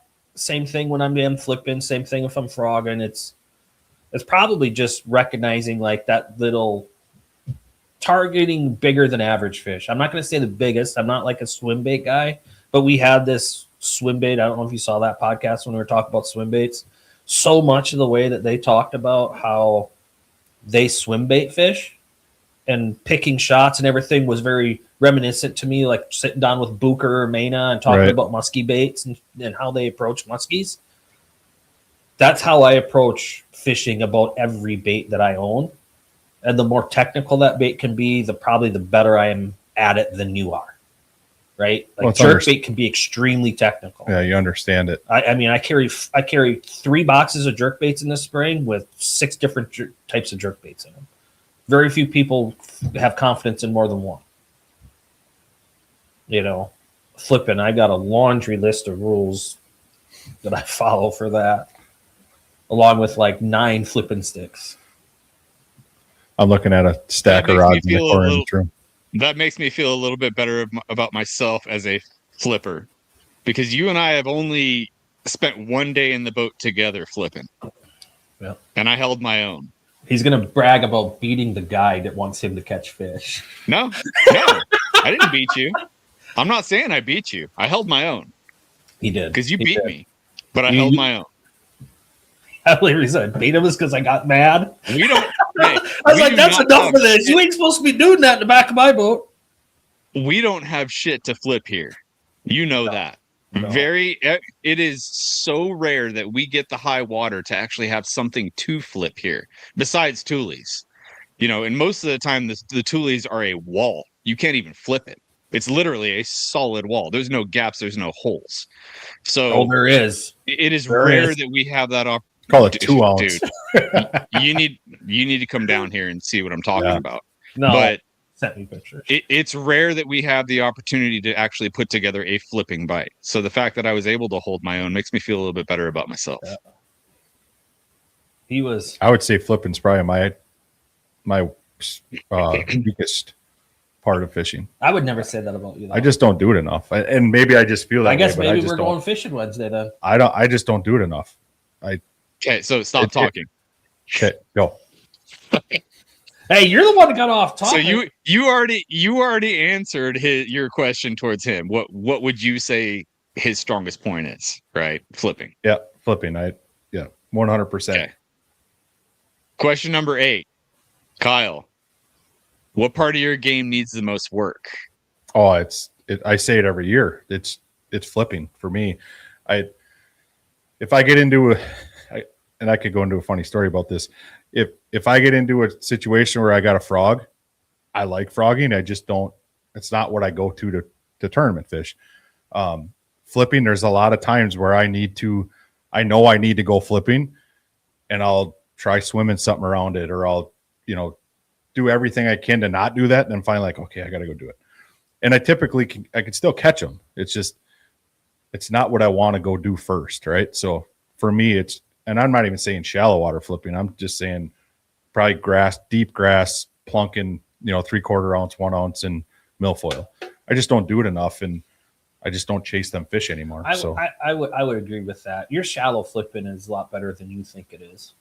Yeah, I'm to the point where he's put me on bites, shallow flipping, that I didn't think would be there, but they were. I'll change that to offshore grass fishing as a whole. Be it however. That needs the most work. Yeah. And that is tough. I just don't do it. The hardest, I feel like, power fishing techniques. Yeah, I just don't do it. There's guys that I envy that's all they do, and they're really good at it. They're really good at it, and they kick my ass every time I fish against them doing that. When you say offshore grass fishing, you're talking deeper grass beds, 10 to 20 foot, or outside I'd say flats. 8 feet or deeper. 8 feet or deeper. Okay. I'd say 6. Here, 6. Sure. Yeah. Grass line, dirty or clear. Offshore grass line. It's all relative, because here it's 10 to 20 foot or more. Yeah. Right. Like haystack flipping. Yeah. They would call that on Garnersville haystack flipping. Yeah. Big haystack, milfoil. No, shallow punching, I'm all in. again, I don't do it a whole ton, but when I'm doing it, I'm confident that I'm going to catch them. If something tugs on the string, I'm going to catch them. But offshore grass. We'll talk a little bit about that afterwards, because if you understand punching and with the electronics nowadays, that's one thing I would say more than anything with the electronics now. I know it's off topic, but like that's why I want to use forward facing sonar, because 360 just quite doesn't get it done, but I can read a mat. I have a hard time doing what you're talking about because I can't read the weeds unless the sun's up and it's calm enough, and I'm a short bastard and I need a ladder to be able to sight fish as good as Kyle does. My eyes ain't what they used to be, that's for sure. You're still freaking 6'8" inches taller than me. So's a leprechaun. And my vision's worse than yours. I said, so's a leprechaun. Curt, are you sitting on a stool right now? He's standing. I told him because you're tall. I looked over. I lowered my chair on purpose. Yeah, I looked over. I was going to say he's taller than you right now. I did. I lowered my chair on purpose. He's like, you could raise that. I'm like, okay, I'll raise a little bit. Yeah, I looked over and it looked like he was sitting on the floor. I'm like, but he was at the same height as me. And I'm not even tall. I'm only 6 foot. Oh, shit. Kurt's sitting on a phone book. He's standing. I got my freaking office chair as high as it goes. Like my feet are dangling. Yeah, so for me, it's offshore grass. Yes, sir. Curt, what part of your angling game needs the most work? That's a laundry list of a lot of things.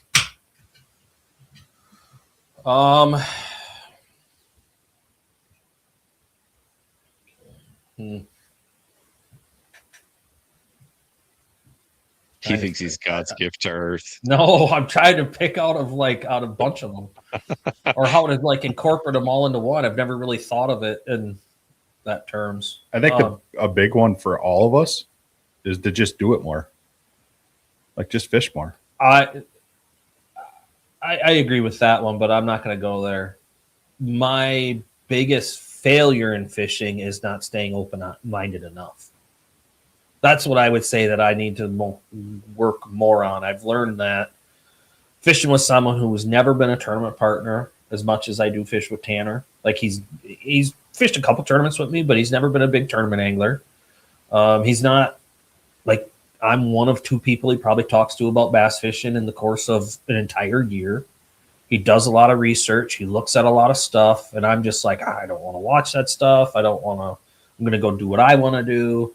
If you tell me something, I'll go do it, but I ain't ever going to go watch a YouTube video because that's not where I'm at with my fishing right now. But I would say that's the biggest thing. There's been so many times that AC that Tanner and I won, that was a spot I had rolled off that I would be like, I only catch him there once every 20 years. He's like, dude, it looks too good. We better go look at it. Oh, you thought that beating everybody by as bad as we did? The weekend before, we would have had 5 more pounds. And we won by 2 or 3. It was dumb. And it was all because it's on my home water and I just wasn't open-minded enough about it. Yeah. Tunnel vision. And as much as I say that, that's where I'm working on it. That's why I'd say that's probably my weakest point, because I am actively working on it, because I got guys like Carrie, who is 67 years old, lives in the Northwoods. 67. Yeah. Got to throw it in there. And he calls me up and he tells me about this stuff that he's done after talking to Logan or this or that. And I'm like, that's so stupid. And then he sends me pictures and I'm like, son of a bitch. It's not stupid. It's not stupid when it works. But it's just I hated fishing Senkos.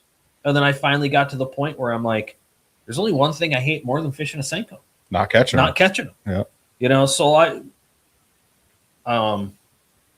and the other thing would be is equally as bad would be I get lost in the technical or trying to understand the why while just doing it. Sure. They worry about why later. Just freaking do it now. Yeah. And I get lost in that because I'm always trying to solve the puzzle. So there's a lot of truth in some of the stuff like Ellie has always said is fish the moment, fish what's in front of you. That it's all cheesy sounding, right? Mm-hmm. But yesterday I was fishing with a buddy. I was fishing with a buddy on Green Lake, and we're kind of scrambling around, not really catching anything, no pattern, no really anything going on. And I'm like, hey man, we're here, let's fish this. And he's like, oh, we should look at this line of docks. Well, it's in front of us. So like Canelli says, fish the moment, right? It sounds super cheesy, but all of us would just slow down, think about it a little bit, not overanalyze. If I had to pick one negative for Curt, it would be you overanalyze way too much in fishing wise, which, hey man, everybody's brain works. That's everything. It's not just we're talking the fishing side of it. Life for Curt.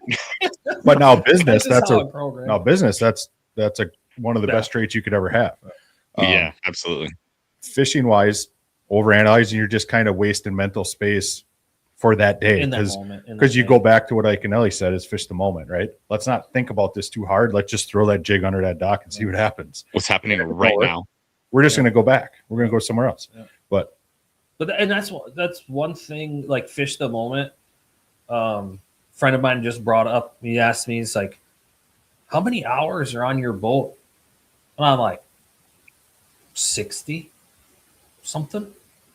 I already put 30 on this year. He's like, well, how much gas you gone through this year? So I've been up north 4 times for 2 to 3 days.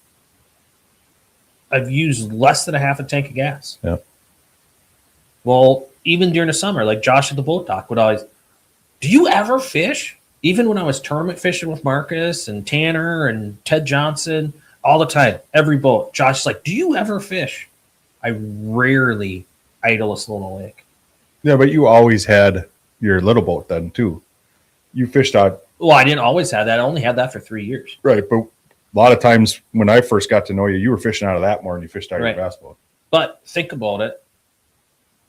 If you fish through every idle Sloan Lake, yeah, you don't versus put any driving through it. Like we talked about, I think me and you were talking about this. Jeff Gagnon's boat, 196 hours or something on that boat. He's had it for 3 years. Yep. And it's like he didn't fish that much more than me. Doing a lot of looking. A lot of driving around. I look with my line in the water. And that would be another thing I'd say. I fish too slow.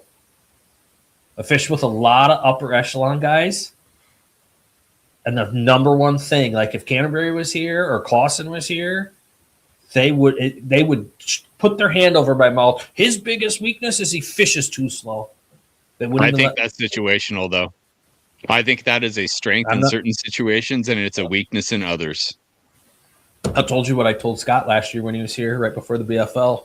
I ain't here to catch fish tomorrow. That's a good one. I ain't here to catch fish tomorrow. We're going to catch them all today. I got a funny story about fishing slow. Do we got time, officer? You got. I'm going to give you 2 minutes. Okay, I can do this 2 minutes. I can get a lot done in 2 minutes. So we're in Gunnersville this year, and we know my buddy Josh and John, they both love frog fishing. If there is a chance to frog fish, they're going to do it, and they will sit on one mat for hours.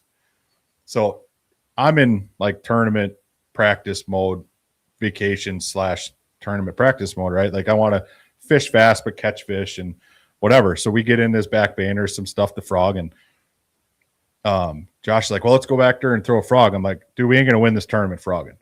Like that where my mind is like, let's go to the main lake, like stick to our plan for today. Well, we end up getting in there frogging, and them two are ass slapping like little schoolgirls are having so much fun because they're throwing a frog, and they're picking on me. Like, and I kind of played it off like I was pissy about it, and I really wasn't. I didn't care. I kind of put myself into vacation mode because they were having fun, right? So I just embraced it, and I started frog fishing too. Them two ain't going to admit it, but I caught more fish than they did on a frog the rest of the day. And I just kept saying, well, we're going freaking frog fishing. Where do you guys want to go next? We're running here. Let's go. We're going frog fishing the rest of the day. We're going to have fun. So now the joke is like, I don't want to have fun. I can have fun. Let's have some fun. But them two. I love frog fishing. We're in All Reds. In the back of All Reds, there's this little cove. It's tiny. We're in there for an hour and a half before I said anything. I'm like, guys, we've only gone 200 yards. Let's move this along. And there's a line. Mat up like nobody's business. There's a line on every 3 inches. So I'm like, just look at the bank, you guys. we've been here forever. And there's blow-ups. Like we probably caught 10 or 15 in there, but it's like, come on. Holes everywhere. Turn that troll motor up. Let's just keep moving down the bank. There's 3 of us casting. If there's one there, they're gonna eat it. I gotta have fun. Those guys want to do it more than they care if it's any good. That was 1 minute 58 seconds, by the way. Pretty So close. like, I look at a mat and I can tell if fish have been moving in it, blowing up in it, and all that. And I'll give it a few quick casts. Frogfish is the one thing that I do real fast. Next time you talk to Josh, have him send you a picture of the mat from lacrosse. I'm actually gonna call him because of that little frog project I'm working on. I do need to have a conversation. He fished this pad section or this mat section in the cross. He's practicing for a championship we're out there for. There's no less than 500 lines in this mat, and this mat's not 100 by 100. It's unbelievable how many lines. You didn't miss anything. He caught 1 bass out of it. Oh, Jesus. 1 bass. Guess where we did not go for the Derby? Yeah. And we did frogfish a lot of that tournament too. Trying to make something work that ain't working. Question number 9. Kyle, what is your bass fishing superstition?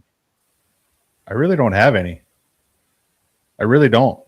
Somebody asked me this the other day about a banana on the boat, and I don't care. If you're hungry, eat a banana. I really don't have any. If you don't have a superstition, do you have something you do on a regular basis in preparation? Not that I have to, like OCD type do. Like, yeah, I have to make sure that I do this. No. Just before a tournament or just general fishing? Every trip type thing? No. Period. No, fishing. I really don't. There isn't anything like, oh, I'm going, I gotta do this every time. Like, no, there isn't a rod that I always have to have or a certain bait, or I just kind of make sure I got everything and go. I really don't have one, to be honest. I bet you most of the time. You could have made something up. Most of the time when you go fishing and you go in your rod locker because you all of a sudden got to do something different than you expected to do, odds are it's probably not in there and you don't give a shit. You just make it work. Right. Where I'd get spun out for like a half hour that I don't have a drop shot rod in the boat, and I'm trying to figure out what, I'm drop shotting with my top water rod because it's the closest thing I have to my drop shot rod.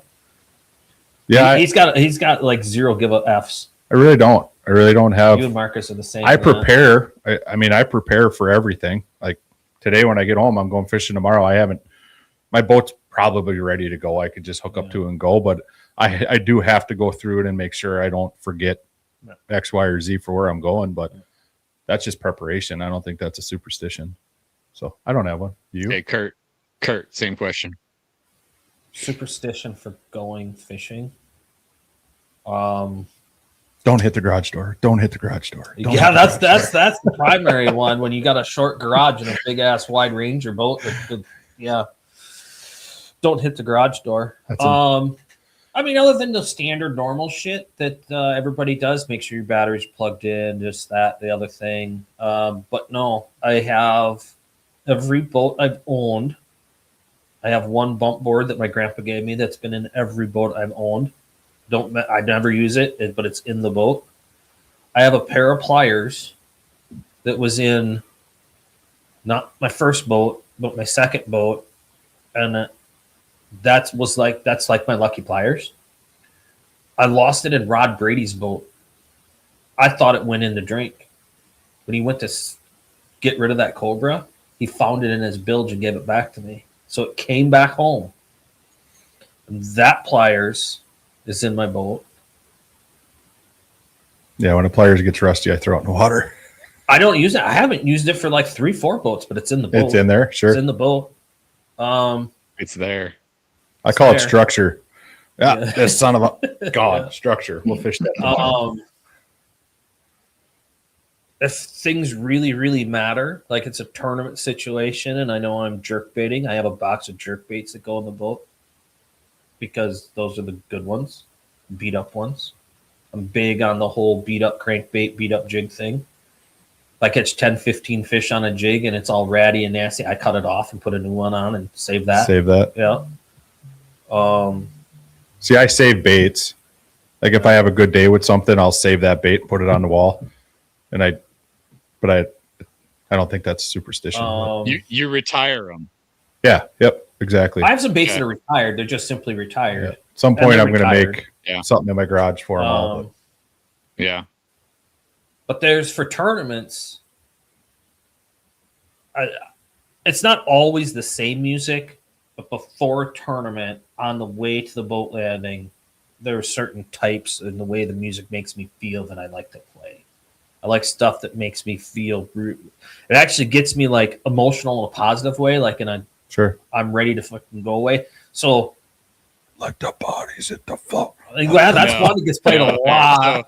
All right. There's one song, and I relate 1,000% to that. There's one song that my older brother and I used to. No, there's one song. There's one song that my older brother and I used to listen to on the way up the hill to San Vicente because it's a steep hill, and it's like once you peak that hill, you see the lake. One by Metallica. Yeah. Dude. Oh yeah. Bombing up that hill with the adrenaline going right before a tournament.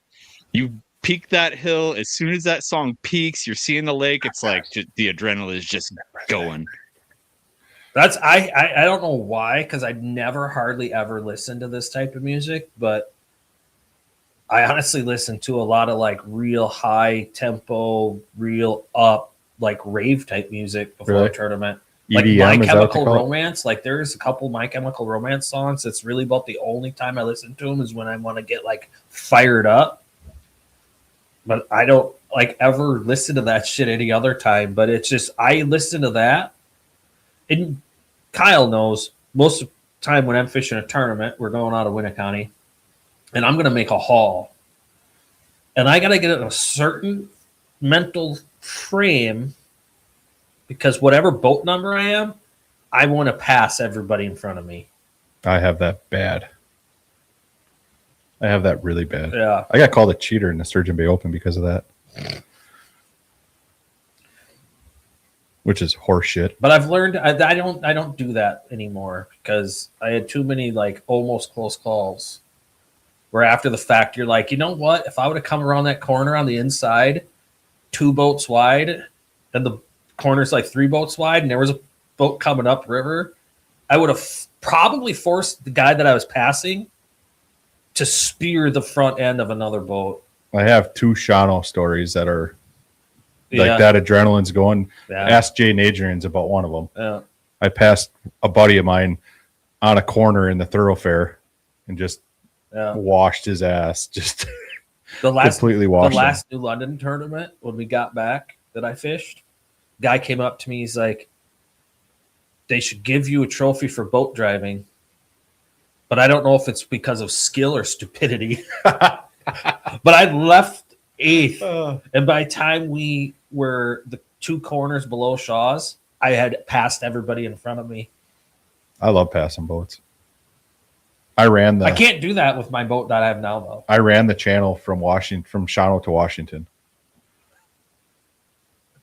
I was boat number 1, and I was not getting beat in there, and I didn't want anybody else idling with me. To be honest with you, I mean that's not a tough run. Oh, if somebody's coming out of that boat, coming out of that boat launch, you're pretty screwed. There's a blind corner. T-bone a boat. This thing's about 20 feet wide and shallow, and there's a boat landing in there on a blind corner. So if I come around that corner, there's somebody launching their boat, I'm dead.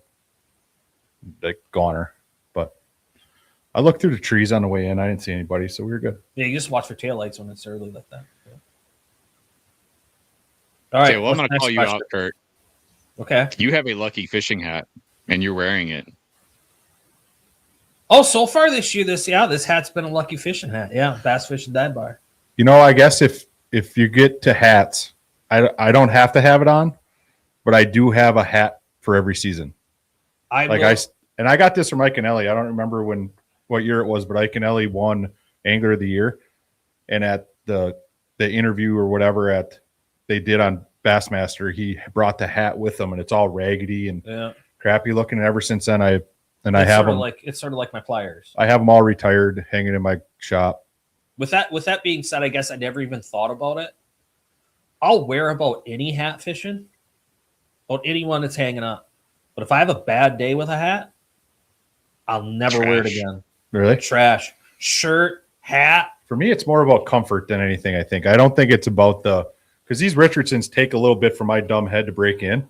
Yeah. Otherwise, I feel like I'm a farmer. Yeah. And once I get it broke in, I won't take it off for the rest of the year. If I lose it, I'll be pissed that I got to start over and make a new one.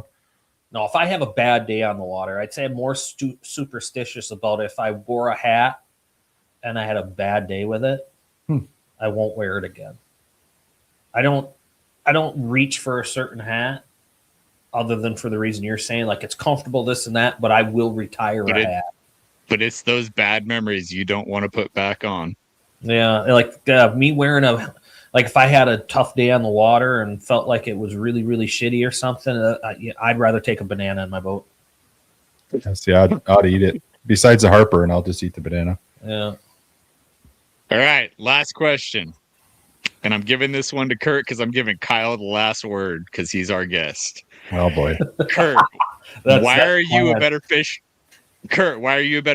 than Kyle? I don't think I'd honestly say that I am. You got to come at that more aggressive than that, dude. I can't because and this is why I can't say that. And you were party to this. Like, I know what I know. But if I was going to Guntersville and as much as I know and have fished with locals and Elite Series guys on Guntersville, I'd call Kyle before I went. If I'm going to the Bay of Green Bay, I'm going to call Kyle before I go. A lake in the Northwoods that I'm not going to bring up. I know that thing dang well from someone else we know that's fished it his whole life. Mm-hmm. I still call Kyle before I go. I know it pretty damn good. Kyle's one of those guys that every time I've ever tournament fished with him, I know I can't play mental games with you. And I like doing that as much as you do.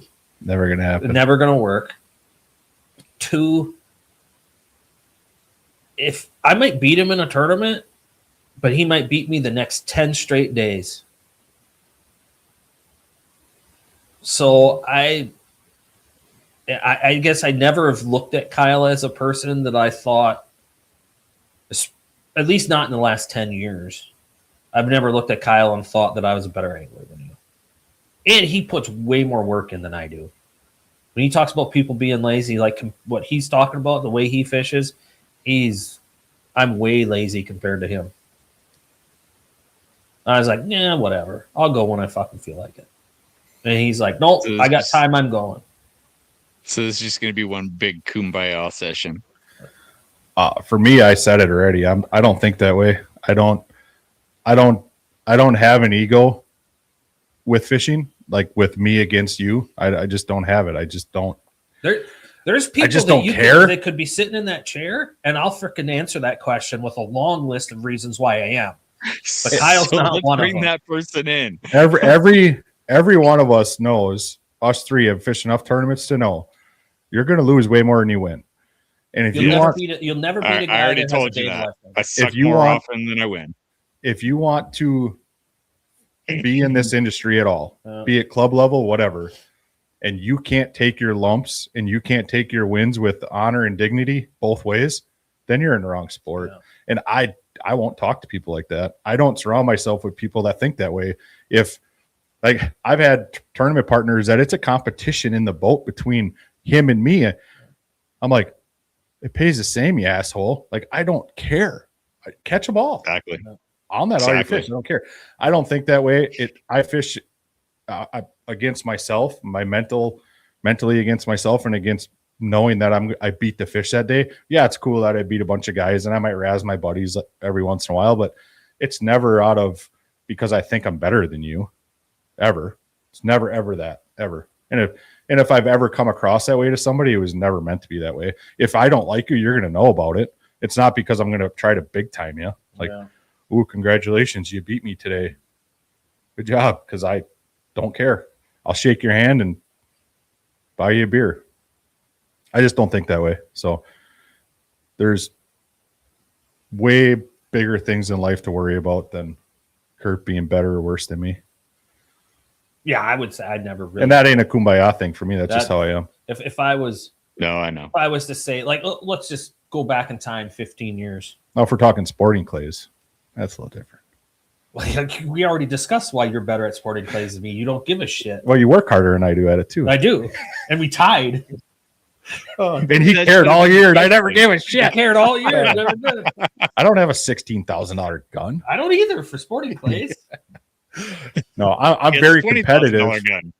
I'm very competitive. Don't get me wrong on that standpoint, but I just The only time is so when don't get me wrong. There was a time where I definitely thought I was a better angler than you in a lot of ways. yeah, and that's But in the way that you were, it was the same both ways. Like, he was really good on the bay. But I'm like, bring him to Shawano if there's grass involved or wood involved or dirty water involved, or shallow I'll water. make Kyle my little bitch. He probably would have that day. Probably would. That's fine. But I remember you making this comment about when I showed up in Sturgeon Bay. After the fact, I guess Dirty knows how to catch a smallmouth. And I admitted it.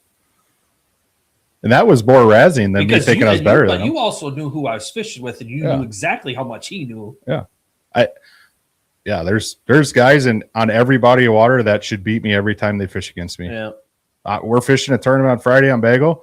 Yeah. There's a long list of guys. Jay Shakir, it's in it. I already told him in the truck or in the garage today. Jay's going to win this tournament. He should. Jay's working all week. Yeah. I have to work all week. Yeah. He's working. Fishing all week. He's fishing.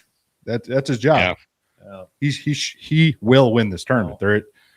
I'm going into it with a goal to beat Jay because he's Jay Shakir, right? But and you're a student of the sport. I'm okay with timing. putting my time in, cracking them, and figuring them out, and taking second to Jay Shakir because he's Elite Series, bro. 100%. does this every day. Yeah. But that's the thing. Like, I feel like you're really a student of the sport in any given day. That's why I'd never say for a long time that you're better than me because you work harder than I have for the last 10 years fishing. And you're capable of winning doing about anything. Like, you're good enough at everything that he can win. So I can't say. Blind squirrel finds a nut. Yeah. Like, if it was a flipping only, like, all right, here's you guys both get 3 flipping sticks. Oh yeah, I'll probably pound knots in your head. There's only one place in this state that I can't win, and that's the Bay. So the place I love the most, I can't win there. Can't win to save my life there. Now I want to hear Kyle's answer though. So you got to ask Kyle that question. I already answered it. Kyle, why are you a better fisherman than Curt? I'm not. I'm not. I truly don't think of myself that way. You are because you work harder at it. Yeah, but that's your opinion. That's your opinion. That's your opinion. I truly don't. Stuff like that don't cross my mind because I truly don't care. If I know what he's really good at. I know what I'm not good at. Yeah, are you better at me than that? Sure, great. But all that's going to do is make me work harder to want to get better because I want to get better, not because I want to be better than him. We're both You know good enough that if we're fishing against each other, we could be 1 and 2, both doing it our own way. I told my wife asked me probably 20 years ago, why do you tournament fish? Why do you do this? Because it's stressful. Like, it's expensive. It's stressful. It's 100%. You're sleep deprived. I don't necessarily get crabby ever, but like, I'm tired. Sometimes I'm like, why the hell am I doing this on the ride there? And then I get there, I'm like, oh yeah, that's why. Once everything kicks in. And I told her, I said, because I want to be the best I can be at this. When I was in racing, when I was younger, I wanted to be the best, pick guy I could be, like, know everything about that race car to make that race car turn better than yours. Our car might not be the best car out there, but it turns better than yours. And my driver can drive that son of a bitch in there a lot farther than you can because I set it up so it turns. That's the same thing I look at it in fishing, but it's me that has to do this. I spend more time in my shop than I do in my house. I spend more time in my boat than I do on my couch. Like, I'm always tinkering. I'm always messing around. My garage looks a lot like Curt's, just not as organized, but I know where everything is. And if I need something, I just get it. Like this Koike thing, right? I've had them for 2 years. I was way ahead of the curve on it. Mm-hmm. I just didn't use it enough. I just didn't put it to work. Like I didn't try it enough. I fished it. I mainly fished it for bedding fish, but and at the end of the day, who would have thought the right way to fish that is the way most people are fishing, right. where it's almost like it's Seriously. somebody dumbed into that hard. Yeah. But yeah, I truly don't think about fishing this way. I think about it as a personal gain and personal competition rather than individual. And my goal in this now is completely changed. I want to fish with all my buddies every day. Like I could care less about winning any tournaments as long as I get to go have fun with one of my buddies that day. I could care less. It's like I had a tournament partner that I enjoyed at the time, but now that I don't fish with that guy, I enjoy fishing so much more. Like, yeah, we cashed a lot of checks, won a bunch of money. None of it means shit. I threw all them plaques in the garbage. Like, they truly mean nothing to me because I did not. I realize now that I just didn't enjoy that time. Like, I wasn't having fun. I was just doing it because it was fun at the time, and we were doing well. And now I just have a completely different mindset where I'll fish less tournaments this year than probably the last 10 years combined. Just because I want to go fun fishing more. I want to go with Curt fishing if he ever wants to go. Every time I ask him, he never wants to go. But you hardly ever ask. Probably you're 10, always I bet like, you 10 times a year. I'm not fishing with you there because then people you'll show me something and then people will say the only reason that's just I the river. did good is but my mindset's changed on all that. Now I just want to fish with buddies. I just want to have fun. If there's a tournament, great. I'm not going to go sit on something that somebody showed me. About that little snippet there. There's a couple questions that you should probably ask us on your phone, Adam. But I want to talk about that. Me and you have been on the opposite side of this conversation a few different times in our fishing career. Fishing with your buddies, when you're so big into tournaments or so big into a secret bite or this or that, like I know that I've talked with you about this, like, yeah, we can't fish with that guy. Don't show this guy this. It's a tough balance because, like, some people, and this person I'm referring to has worked for both of us. Like, you love fishing with the guy. You hate to not fish with the guy, but there's nothing sacred if you take him fishing. Yeah. And that's probably the hardest thing I find in fishing. But that's only because of tournaments. No. For me, it's always been about tournaments. Now, the shift in my brain is different a little bit, but I mean, you got to keep some stuff close to the vest. But. Yeah, you've always been more open than with fishing with other people than I have been. Certain people. I'd rather tell somebody I'm not telling you anything than lie to them. Right, so and that's how I am. I just tell you I'm not telling. But you I've always kept my group of people who I fish with way smaller than yours. Yep. But now it's like, I definitely made some mistakes over the years. That's for sure. Well, right. And we've both fished with the same guy. That, I mean, there's one guy in particular that when I shared something with them, all the rigmarole that happened after it and the stuff he started saying about that it was his and not mine and yelling at me. That's why I just quit fishing with other people. But now it's like, that's part of the reason why I don't want to fish tournaments, because it's like, you know what? I don't want to feel bad about showing my buddy something and then have a conflict at a later date. Well, it should just never happen. It shouldn't, but it happens. And I'm just like, I'd rather be friends. Right. Yep. There's a lot of truth to that. And a lot. Because there's a lot of guys there's one angler in this area that has fished with anybody that's hot that year. Anybody that's hot the year prior, he finds his way to fish with. There's actually two of them. I'm not going to name names because I like them both. But I know later who you're thinking. I know I'm never going to get in a boat with them guys, and I'm going to keep him as a distance.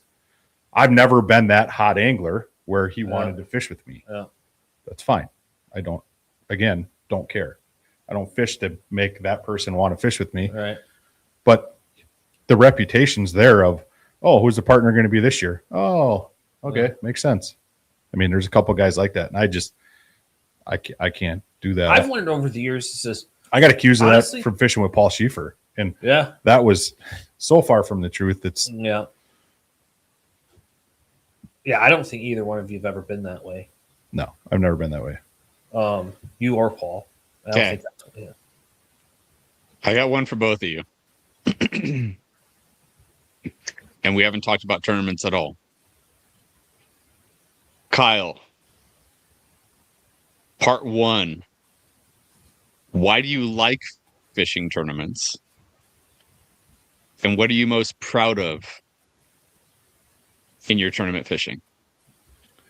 I love the competition. And I don't mean against the anglers. I mean, like having something to focus on to go there, put the money up and go fish and put my time in and make it happen for myself, not to beat Curt or not to beat X angler. Beating people is just part of it to get the right. It's a byproduct of having success and doing well. I enjoy chasing them slimy little bastards around and figuring them out. Like that's why I do it. The money side of it ain't for the money, that's for sure. It ain't for no notoriety. I could care less about that too. I have about 6 bucket list tournaments that I want to win in this area, that local stuff. And if I win all 6 of them, I'll probably come up with 6 more. And you know, I was fortunate to win one of them this spring already. And I wanted to fish that tournament for years and years. I had fished it in the past and, you know, jumped in, fished it this year and we won it. So it's awesome. Like, I don't even know if I'll fish it next year, to be honest. What was the second part of that question? What are you most proud of in your tournament fishing? Being everybody's buddy, honestly. Like, I want to be friends. I want to be friends with everybody. And if you don't like me, that's fine. Not everybody gets along. But years ago, it was the cockiness of the tournament. Like, I beat you, right? Like, I learned real quick in doing this that you can't be that way and you're better off being everybody's friend. And I think everybody that knows me knows I'm honest and that I ain't going to fill you full of bullshit. If you ask me a question, I'm going to tell you the truth of it, go right, wrong, or indifferent. And this is my opinion. If you don't like it, this is my opinion. Don't take it. Don't use it. I don't care. But, and if I'm going to be the guy that I'll just tell you, like, I'm not telling you.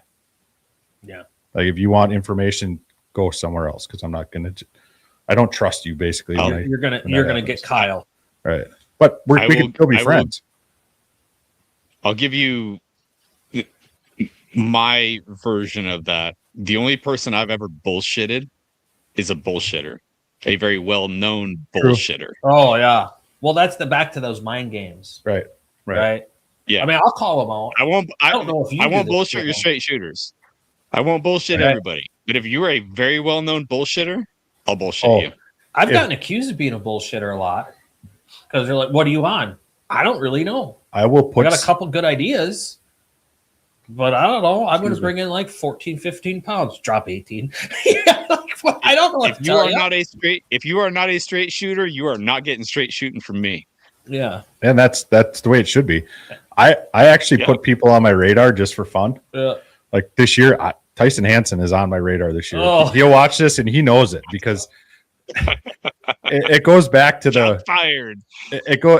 He's a good friend of mine. Like, we bullshit each other all the time, but he's on my radar where I just don't give him an inch on anything because last fall, and this stuff drives me nuts with fishermen. This is one thing I will never, ever do. And I never have. We're literally boats on the trailer. Scales are open, weighing in fish. He walks by with his bag. He was fishing with his girlfriend at the time. I said, "How'd you guys do?" And they're like, we had a terrible day. I like 12 pounds. Like, well, that sucks. Like, I'm legitimately like, bummer, dude. Yeah. Like, you love this place. You had a bad day. He weighs 16. I'm like, a minute and a half later, he weighs 16 pounds. And I'm standing on my boat. I'm like, dude, are you always just completely full of shit? Like, why would you even say that? Dude, I got his goat last year. I told you about me getting his goat last year, right? He don't know me from Adam because I never dealt with him when he worked at the Real Shot. Yeah, I just know of him. So he's at where you were talking about putting in on Wednesday. Yeah. Oh, you did tell me this. And it's me and Canterbury. You did tell me this. And his girlfriend's in the boat waiting. He's parking a truck or whatever, and he comes by my boat and he goes, "You know how often I put there?" Like, you know how often I dump in there. Yeah. I've never seen you here before. I've never seen you here before. Where are you from? I looked right at him, and Canterbury's like 5 feet from me. Yeah. Scott Canterbury. Elite Series Pro. And Tyson's like, I ain't never seen you here before. And I'm like, well, then you must not fish here very often. And you could just see, like, that just messed with him. I wouldn't be surprised that messed with his head the entire day. He probably still doesn't know who you are. Probably not. And he shouldn't know me by face. He really shouldn't. I don't see any reason why he would, because I've never been, like, until the podcast, like, I've never put myself out there in any way, that's right? True. You know, so, but oh my God, like, I giggled about that all day. All day. You know, that boat he bought from John Cox. I told Cox the story. Right. And Cox is like, oh, that's hilarious. I didn't even know the boat was for sale until you told me it was for sale. And then I told him, like, hey, call John Cox. But yeah, for me, it's about being everybody's buddy. Yeah. I want to be friends. And there's people I just am not friends with and just won't be. There's like in life, you're not going to be friends with everybody. There's guys that I have had tight, like we were best friends, and I just wrote them off. Can't talk to you no more. Not good enough to be their friend type guys, and like lost trust and just there's a lot of people that I wouldn't choose to. Doesn't even make them a bad person. It's just there's a lot of people that I wouldn't be like, all right, let's go sit down and have dinner together, whatever. There's a lot of people that just be like, I don't really feel like I want to do that. Yep. There's a very small group of people though, but there are some where I'm just like, I don't respect you and or trust you. Yeah, trust is the big thing, and I don't like that. I don't like when I have that feeling about a person. I'm okay with it's like we just don't get along. You know? Yeah, and that's fine. Like, you know, me and you both, you know, friends with Travis, you know, but there's that friendship, but at the end of the day, it's like small doses. Like seeing you, like saying hi. Yep.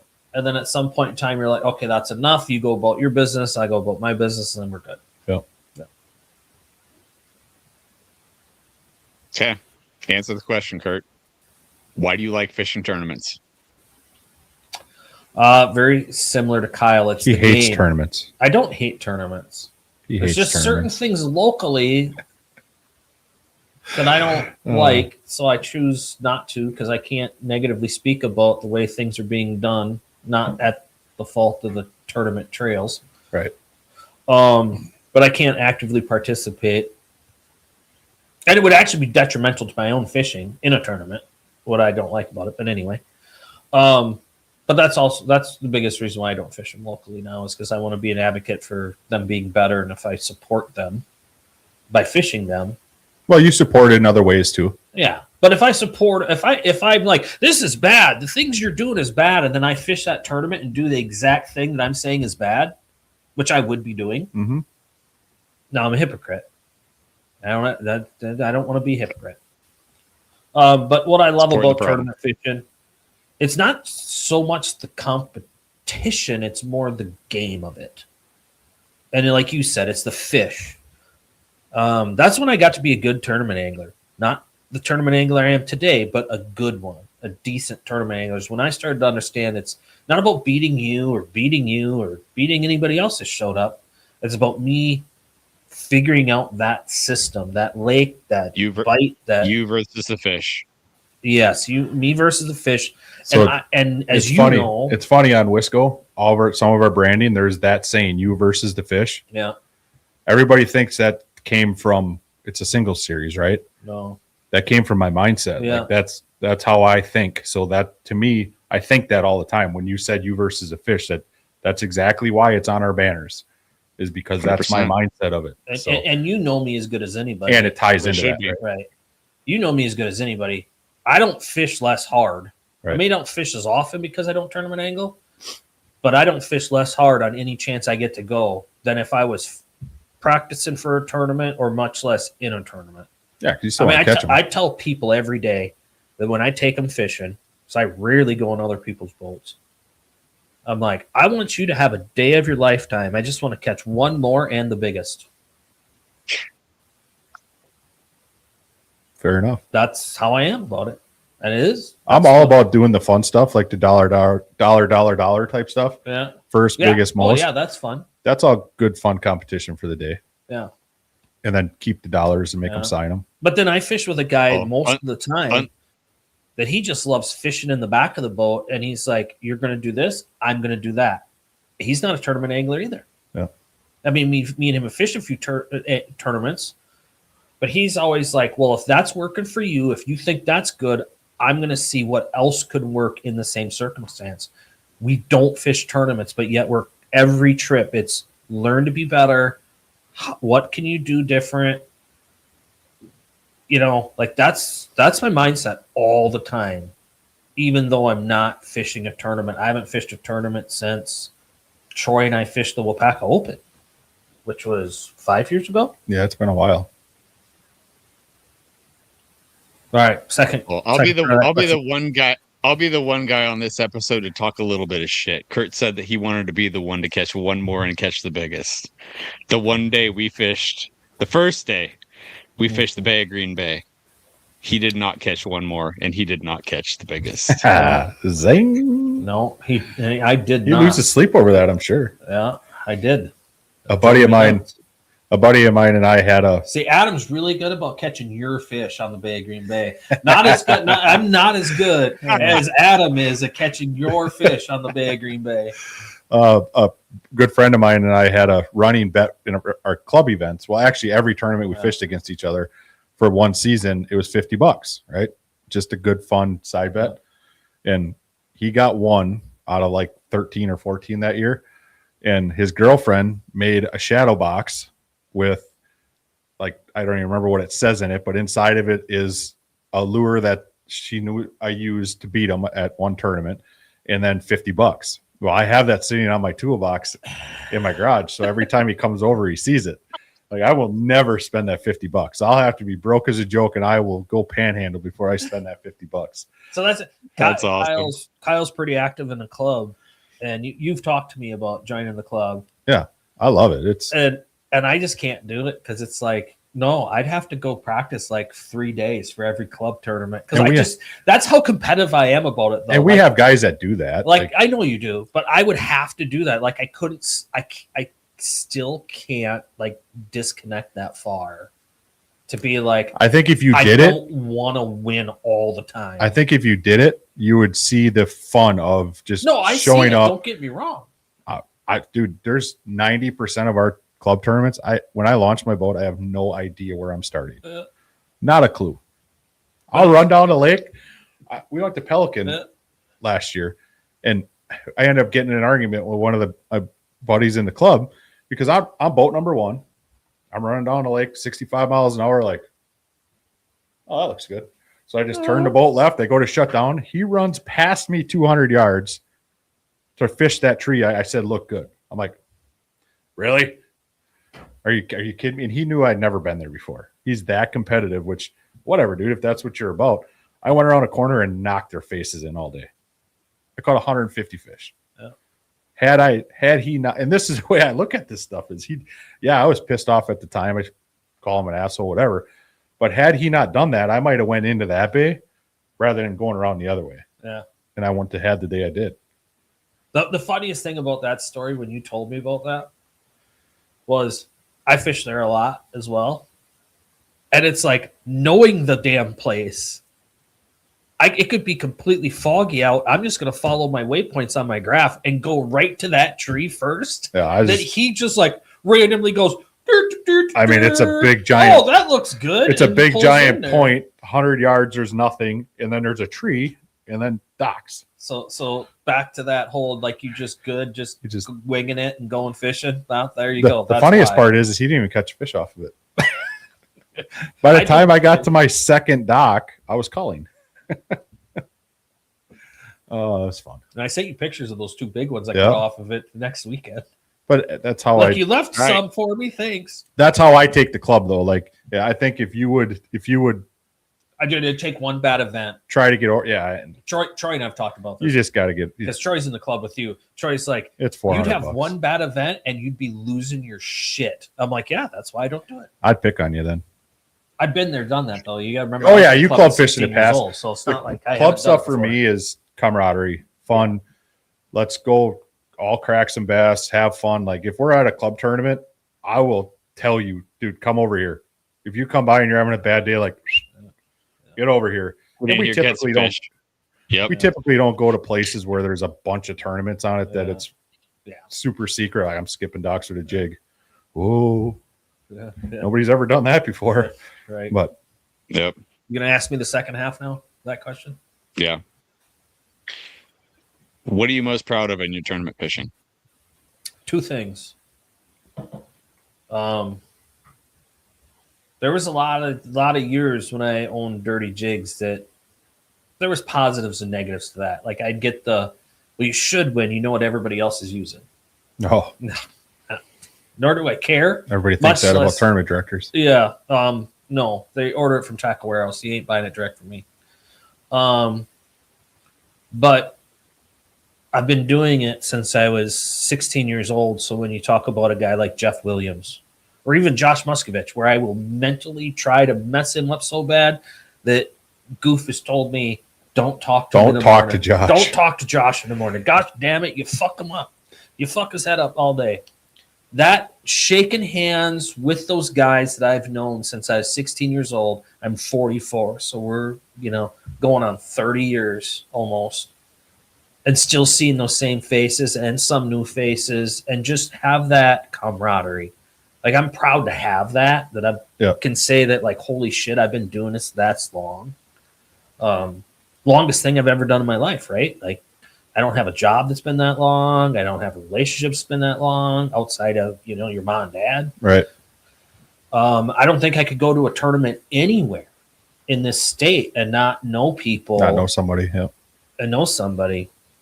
But honestly, so I'm very proud of that. That's what I really enjoy about the tournaments, outside of the typical, like you like the competition and that type of stuff. But for me, it's an ego thing. I like, and you at one point in time, you were one of these guys questioning me. I like that I fished tournaments. You didn't know who I was because you were off in a whole different land at that point in time, as far as where you fished. At some point in time, I get a bug in my butt about too many people have told me, well, what have you ever done?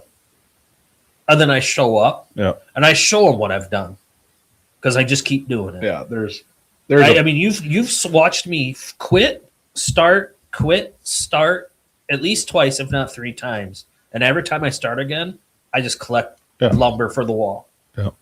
That's what I'm most proud of, that I can go completely, no one's seen me, no one knows what I'm doing, and all of a sudden, I'll show up here. One, thanks. Yeah.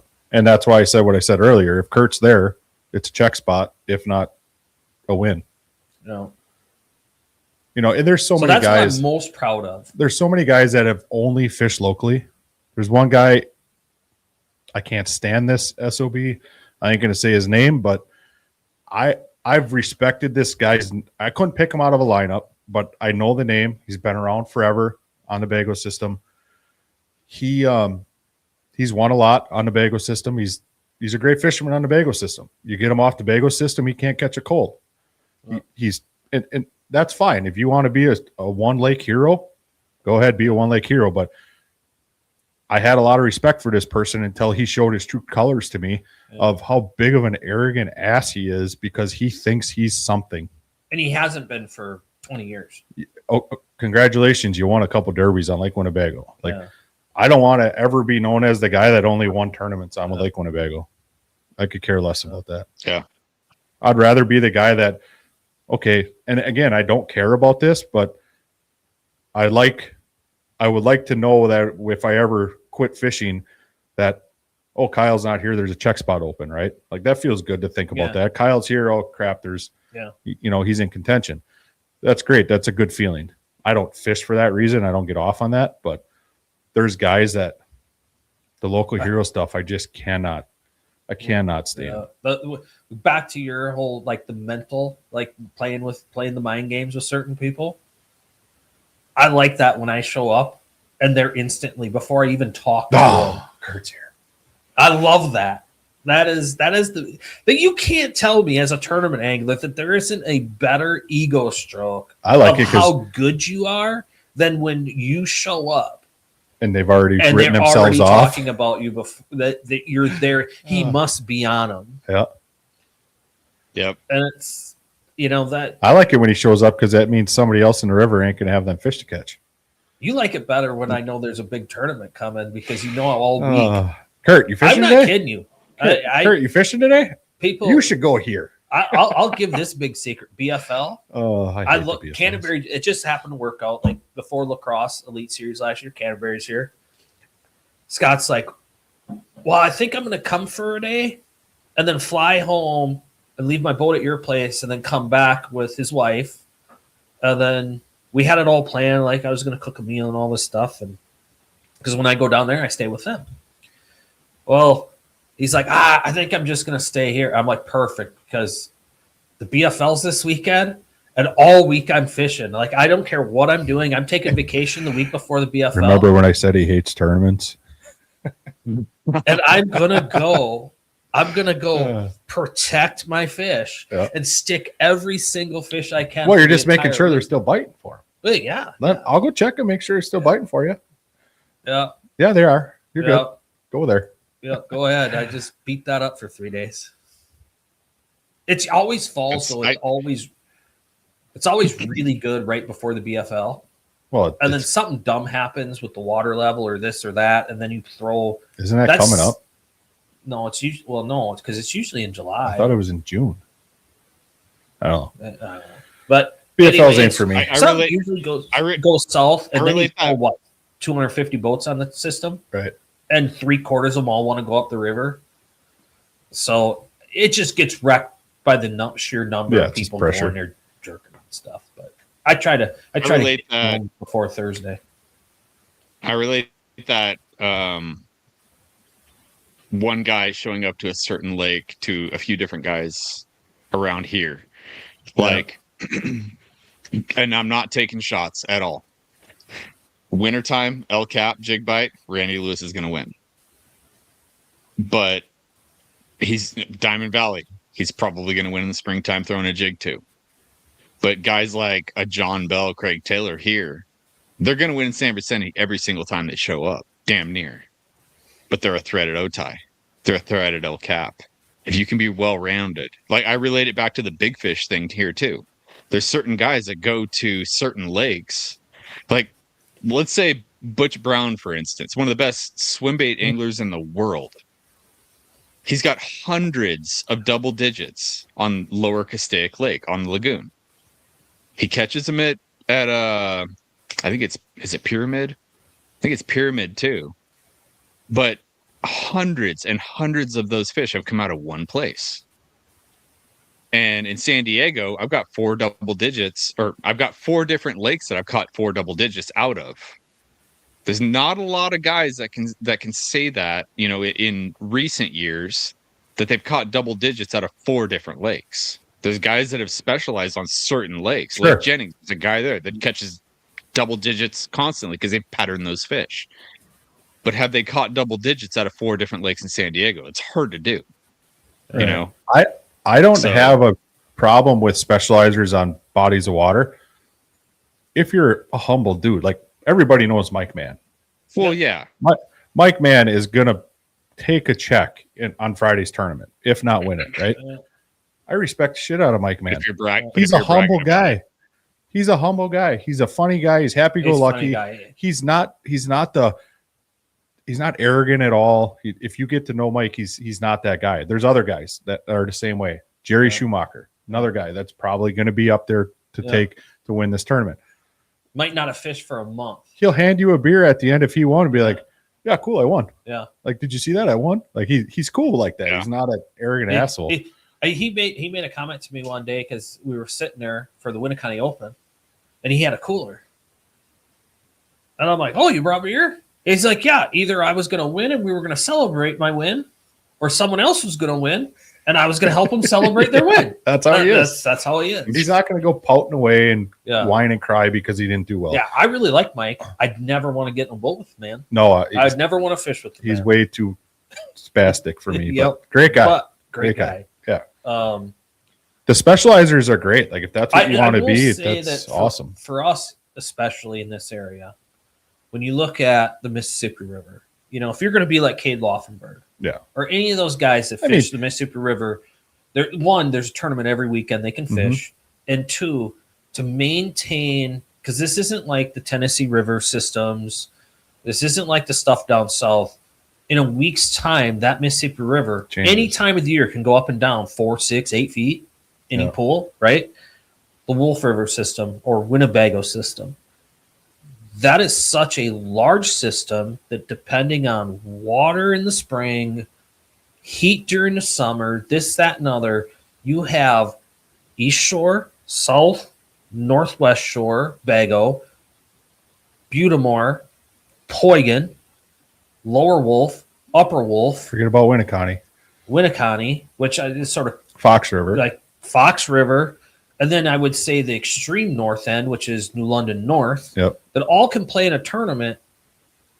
You can't fish everything that you truly, if you were to say, I'm going to go practice there and fish everything to see where the best thing's going, you can't do that in a 1 week period before a tournament. You can't. You've got to be out there consistently and understand this is where the better than average fish are this year. Because 2 years ago, it was Butamore and Winneconne. Last year, that sucked. The river was really good. This year might be the river again. 10 years ago, it was Bago. And you had to follow the fish around Bago because they were swimming all over the place. Like, the amount of acres in that system is unbelievable because so much of it is fishable. Yeah. It's not like you have a big giant river channel in the middle and 40 feet of water. Like, and a lot of that average depth of all those lakes we mentioned is a lot of that goes back to 8 feet. Earlier in the show when you talked about us going down south, why we have success. The northern guys have success going down south is because of that. Like, you have to be able to do adapt. Yeah. Like, I could be dragging a tube in 12 feet of water on Bago today, and tomorrow be flipping up in the river trees in 1.5 feet. Yeah, because you have to.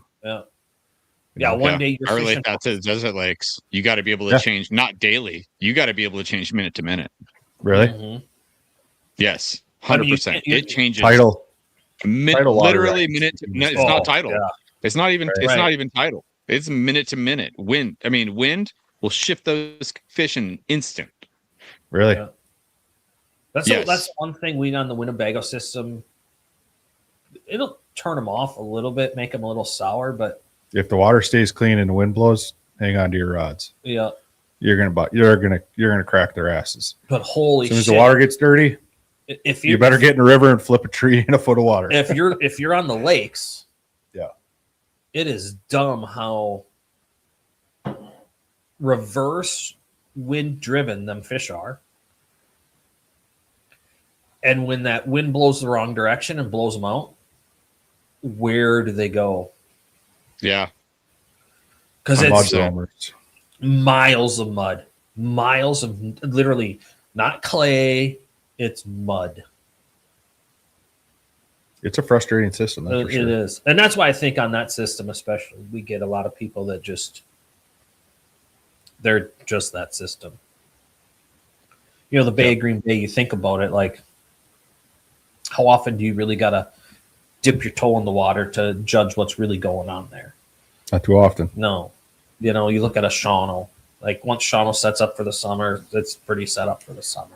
Yeah. If we found the right quality of fish on Shawano or Big Green or Madison in a certain area, odds are them fish ain't wandering very far. They're going to be there throughout the rest of the year. Yeah. So, come up with any other good questions? No, we're at went 2 from hours 10 to 12. Minutes. I'm glad we didn't go to 15. No, we went to 10 to 11. Well, 12. This was two-parter. It was a follow-up question. Yeah. I'm glad I didn't have any more than that. Where otherwise, with you two guys, we'd have gone like 4 hours. Well, it's entertaining, I would think. I did get a lot of comments. It was very entertaining. That I was on, so yeah. I just wish you would have taken more shots at each other. You guys are way too humble. You asked the wrong question. For knowing each other as well as you two do, the wrong question. I thought you would have taken more shots at each other. We tried to bait you with the whole forward-facing sonar stuff and some more industry stuff and the A-rig stuff. And I think there's there's just so much respect. I didn't want to touch FFS. It's just stupid. It would have been more of a conversation. I don't think we don't disagree on it at all. It is. It's burned out. Guys, just get over it. Beat the nuts. Yeah. I'm not going there. Just beat them. Yeah. Doesn't matter if you don't like them. Just go beat them. Yeah. I think there's so much respect and I think good between Curt and I. We're not going to I don't even know if there's a topic we would get too fired up on. Well, probably because 99% of it we've already talked about. Right. Till we're blue in the face and we both understand you can disagree. Yeah. I mean, you can disagree as long as you understand. And I feel like more as time goes on, the more we agree. Well, there's one thing about having a disagreement. As long as the other person that's wrong knows they're wrong, it's fine. Tell my wife that all the time. You can disagree wrong. As long as you understand you're wrong. I look at it this way. If you're in a disagreement, that is a great opportunity to learn someone else's perspective. Perspective is a crazy thing, man. Yeah. It truly is. Everybody sees this world in a different light. Everybody. Doesn't matter what it is. And some of us might agree and align on some things, but there's going to be things we do not align on. I think 10 years ago, if me and you would have sat down for this and he asked a bunch of industry questions before you were the tournament director you are now and worked in the industry like you did, before I think there would be more. Sure. Because I feel like over time, the more you worked in the industry, and it was not so much that he didn't know. Well, it was that you didn't know. I was more involved in the industry, seeing that backroom stuff, seeing the selfishness, seeing it's all the stuff I didn't want the industry to be. Yes. And there was a lot of disagreements at that time, but the more that he worked in it, it's like he caught up. The more you see it, like especially from my standpoint, working with head to head the way I did, and you see the ugliness of what the industry is. Yeah. And my comment that you're going to clip, and I hope you do that. I hate the walleye industry. I truly hate the walleye industry. The walleye. Now, do you understand the context of that? I hate the walleye industry. I'm not saying I hate the anglers. The walleye anglers and the bass anglers, we're all the same. Well, we're all selfish assholes when we need to be. The industry itself in the walleye world is controlled by one group, and it's absolutely crashing it into the ground. As fast as that plane can go this way, it's on its way, and it's gonna hit the ground eventually. I've watched it in bass fishing too, and it's taken some other people to get popular and things to change to reel it back in. But the difference there, I think the biggest thing in the walleye industry is it's been so dominated, and it is by locals, because I'm going to say local as in you only ever fish in Wisconsin or Minnesota. Well, I mean, there's really when you talk to the guys that are walleye fishermen that have went to the Bassmaster Classic and have seen how big that is, they realize their place in the greater sport fishing industry. Right. That it's not as big as they thought it to be. And unfortunately for us and where we live, we're one of the major financial walleye markets. Which is, and guys think like walleye fishing's that much so big of the industry. And it's like literally that much. You're barely big enough to truly matter. Like crappie fishing is bigger than you. Like just think about that. A jig and a crawler, nobody makes money on that. Nobody makes money on it. Yeah. And at the end of the day, when you're talking about sponsor dollars, that's not derogatory saying no one's making money. There's a crawler guy making money. Yeah. Or Northland Tackle, 12 or cents. the local guy that pours jigs in his garage and sells them to all the bait shops making money. People are making money. Right, but they're not making bass money. But they're not making the scale's different. Right. They don't realize how small that market is on a national scale. The problem with the industry is we can all agree Bassmaster's the pinnacle of bass fishing, right? Yep. Then the NWT wants to be Bassmaster, but they don't want to earn it. What I mean by that is they're owned by White River Marine. Plain and simple. Yeah. White River Marine, the group that is running the walleye industry right now, is killing it because they bully out everything else. Yeah. Competition's a good thing within any industry. Without competition, nobody's pushing themselves. Yeah. The difference between the bass industry and the walleye industry is the bass industry wants to grow. They want to Yeah. continue to grow. They want to be innovative. They want to grow, right? There's 8 gorillas in the room all vying for who's the biggest gorilla. You have the stars. You have the faces, the names of the sport, from all the way back in the day to Kevin Van Dam to who we have now, right? Yep. And in 5 years, there's going to be new names. There's the Nuts, right? The Nuts are going to be the pinnacle of the sport here in the next 5 years. Name me 5 walleye pros. I can't. Can't name me one. That's the problem, Yeah. right? I can because I know the industry. Yeah. And I could name you 3, and 2 of them don't fish no more. the walleye pros, there's maybe, I say a pro of guys that are making a true living in the industry, that are not working besides in the industry. There's not a lot. There's maybe a handful in the country. Not to mention, if you take so there's PWT. That's gone. PWT. Okay, PWT. So there's AIM. AIM, yep. Which and it's a weekend series. It's called the weekend series, so that's not a pro series. So it's but NWT is the pinnacle of walleyes right now. So what's the next step below that? AIM probably. AIM or MWC. Okay, so between those 2 circuits, so the AIM and NWC, how many total? I'm not pros as in, because I don't know which one's pro-am and which one's not. I don't know if it's team or whatever. But how many total different boats? So AIM, you maybe have how many boats this last weekend?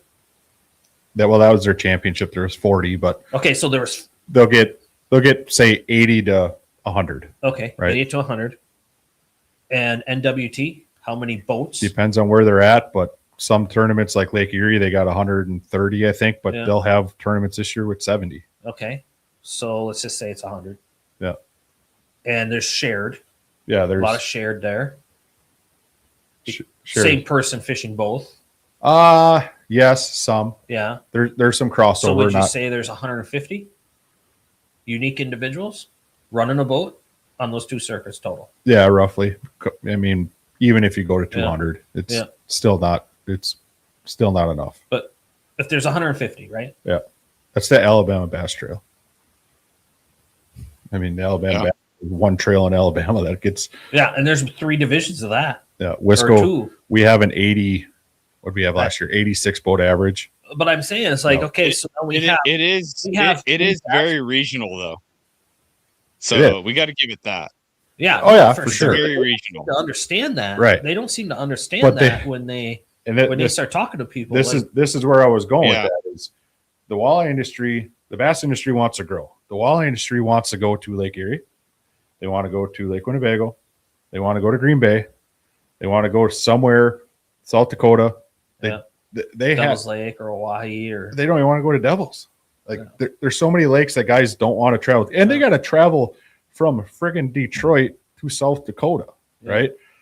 Yeah, bass anglers travel from Wisconsin to Florida or whatever, right? Hours. The elite guys, they travel a long ways, or from Florida to Nevada to fish a U.S. Open, or when in the Bassmasters when it was going great from Alabama to Northern California to Clear Lake.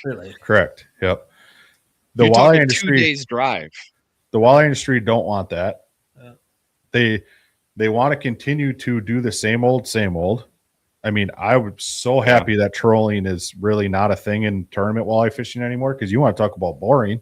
Dude, I fell asleep running a camera. Yeah. While the guys were trolling. The bass fishing industry wants to change, grow, and continue to change. The walleye industry is stuck in the mud. It's never going to get out of it. It doesn't make the anglers bad guys. There's a lot of really good people that fish walleyes because they love. They're just as passionate about it as I am about bass. Let me finish where I was going. So you got MLF is how many? 60 now? I don't even know. I don't think it's the BPT. The BPT I think is 60. 60, and the Elite Series is 80. 100. 100. So that's 160 anglers. Yeah. Now, in bass fishing. But what about the NPFL? Well, then you have the NPFL. Yeah, that's 100 on top of that, right? That's another 100. Paying $5,000 entries. If we just take the Elite Series and the BPT, right? 160 anglers. Let's just say walleyes equal. You got 160 anglers fishing professionally as bass fishermen, and I bet you half of them cannot professionally fish. They are still working some other type of job, side hustle, this, that, or the other. Bass fishing is X big. We're not even talking about the NPFL added in there. Those guys at that highest level, which I enjoy NPFL watching it because whatever, but they can't all fish for a living. And you got these walleye guys all complaining, well, I go do this. Why can't I just fish for a living? And it's like your market share of the sport fishing industry, freshwater, is nothing. Zero. 1 out of 10. It's pretty bass much fishing's 8 out of 10. Zero. Right. Like, yeah. I'm sorry. And then they don't want to get rid of live bait. And it's like, that's the dumbest thing I've ever heard because they have to get they gotta get rid of live bait. The walleye industry. We did it with the Pro Walleye Series that year, and it was awesome. Like Berkeley loved it. The sponsors loved it. All the companies that we had with us. But on the same hand, Berkeley also told us, you're not getting any more money unless you double our walleye sales. Double. What? That's what I was referring to before, where I'm like, Kyle, I want you to bring a printout of that email for the next time we have a podcast. I mean, that's hard to do. Return on investment is one thing, right? Yeah. I try really hard to give everybody that sponsors Wisco to return on their investment somehow, because I get it. I can't double anybody's. I'm not gonna say that's impossible to do, but that is really hard to do. I will say this because of the market that you're talking about. You're talking about such a regional market, such a small market. And it is possible to double it. The walleye industry will not let go of live bait. Well, that's if every tournament would ban live bait, then it's possible. So that's then it's not possible. So, but then all the anglers will go away. So, when he was told this is before. This was like at the beginning of forward-facing sonar in the walleye series. Yeah, right? That was the beginning of it. They were like guys Josh did good with it. Yeah, guys were doing it, but it wasn't. But it was the beginning of it. Nobody had 2 power poles yet. Nobody was. Nobody was straight scoping. It was your circuit was a 1 rod thing, not a trolling thing, right? You could have 2. You could have 2. Yeah. Because everywhere you went, you could have 2. Yeah. Except Minnesota, you can only have 1. But really? Minnesota, if they wanted to troll Minnesota, they just had to use 1. Yeah. But so anyway. It's like, all right, I hate to say it, but if you look back and seen how the industry's changed because of the forward-facing sonar and what we see from these younger walleye fishermen, forward-facing sonar, in my opinion, has helped the walleye industry immensely. Way more. I feel like walleye fishing went from we're going to pull boards, we're going to do this, we're going to do that. Well, got guys way more guys using plastic because of that forward-facing sonar. But ultimately, you know why? Jerk baits. Because everybody wants to eat a walleye. Yeah. But everybody wants to eat a walleye. That's why they want to watch. That's why they want live walleye fishing, because they want to learn. Yeah. Like we all learned in live bass fishing how to catch them. They want to learn how to catch them so they can eat them. Yeah. But on the bass side of things, it's shrunk the diversity of techniques with forward-facing sonar. Yeah. So you've seen walleye open up to a whole new realm, and you've seen bass fishing sort of shrink. I think unfortunately, hindsight 2020 here. I think if you guys would have stuck it out another year, 100%, it would have been big. That head-to-head walleye pro circuit would have been. I think the NWT would be an afterthought right now if we did, but we didn't. So you did. That was my basis behind the question on the minnow, banning the minnow. What should we ban it? That was an industry question. Yeah. Well, you can't. And neither of you took it. Neither of you took it that way, but it's hurting the industry. I took it as an industry question, but it's never gonna. It's just you can't ban it. I know it's impossible. It was a hypothetical question, but what makes the minnow and jig head so? Like it's here, or here, it's like, okay, in the right circumstance, it's here. But when you add forward-facing sonar, it goes here. Yeah. So why ban the minnow? The jig head and minnow existed and won tournaments. That's why I didn't say take away forward face. That's why I Right. didn't say take away Right. forward-facing sonar. If you don't But take away that's why forward-facing sonar and you take away the minnow, it changes everything. Minnow is winning everything, with the exception of the last couple tournaments, the Koike. And I that think has if you nothing to would've do with the forward-facing sonar. Those guys are fishing docks. If you would have asked Kyle and I about taking forward-facing sonar, you would have got the conversation you were truly looking for. Because I wasn't going there. I'm not going there. I'm It's not been going with beat the to cheater death. box. That's a Randy Blockett question, and I'm not going The there. the biggest problem with it, I agree with everything you said, Kurt, about the walleye industry taking that, and it's been good for them. They're stuck in the mud. Everybody still shows up with 15 dozen night crawlers. Yeah, they're jigging crawling. They spent $0 at the bait shop because they dig them out of their garden. Yeah, you know what I mean. Like there's no industry push that. Yes, somebody's making money off of a quarter-ounce jig head somewhere, but it's minute. Dirty jigs would have never survived on a quarter-ounce jig head. They're probably not, because they're probably pouring them in the garage. Everybody's pouring their own now. You're right. Tungsten, right? Okay, you got to use tungsten. No, you don't. No. You can use a Northland round ball jig head with a crawler, as long as you rip off the half of the crawler and leave an inch and a half behind the hook. You're good. We can snippet this. Tungsten with forward-facing sonar. It's hard, but it's small. I like the pause just for the clip. Lead is larger, not as dense. The return is almost neutral difference. Tungsten and jig heads, it was an industry farce, in my opinion. Yeah, in jig heads. Yeah, like you look at a skirted jig. Yeah, you're not fishing a skirted jig to shrink your profile down. It's only a visual thing with your own eye holding it in your hand. That's right. It looks better with it looks better with the naked eye. Yeah. It doesn't look better on forward-facing sonar. When it came to tungsten in a skirted jig, the number one comment I had from people was, "Can you build a skipping jig out of tungsten?"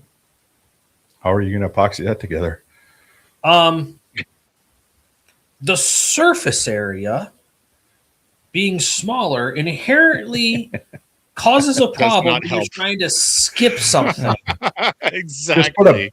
Just put a beaver on it. And guys are like, well, I want 1/4 and 3/8 ounce. Well, now I'm trying to figure out, like, there's not enough material volume to house a weed guard, planing surface, skirt keepers. I mean, if I want to build a punch jig, if I want to build something that's for fish in Florida around pads or something, that's great. You know, but you couldn't convince the community of that. That was, not kidding you. It wasn't a football jig. It wasn't a flipping jig. It was, can you build me a skipping jig? Can you build me an Arky head that's the size of an 1/8 ounce jig head to skip, but it weighs 1/4 ounce? No. Kyle, what was the Breaking Bad saying that you just said earlier before we started this episode? It's science, bitch. It's engineering, bitch. Yeah, 100%. Yep. It's crazy where the industry has gone. Like everything we talked about today is from, if you sit back and watch, like both of us have been around this long enough now, and you too, Adam, that you don't get to see the walleye side as much, but you mentioned crappie. You see that side of it. I'm sure it's changed, and some for the good, some for the bad. In the end, I gave my damnedest, put a lot of heart and soul into the walleye industry to help build something, and they just didn't want it. No. And it sucks because how many pros didn't want to fish that circuit because you weren't going to allow live bait? Oh my God. That conversation was unbelievable. It was me, they wouldn't fish it. We had a group of 9 anglers the first year of the PWS. We had our roster full. We were at 32 done. That's all we were taking. It was set. We got one email. It took 9 anglers out. Yeah. 9 anglers. They're all team, buddy. One email.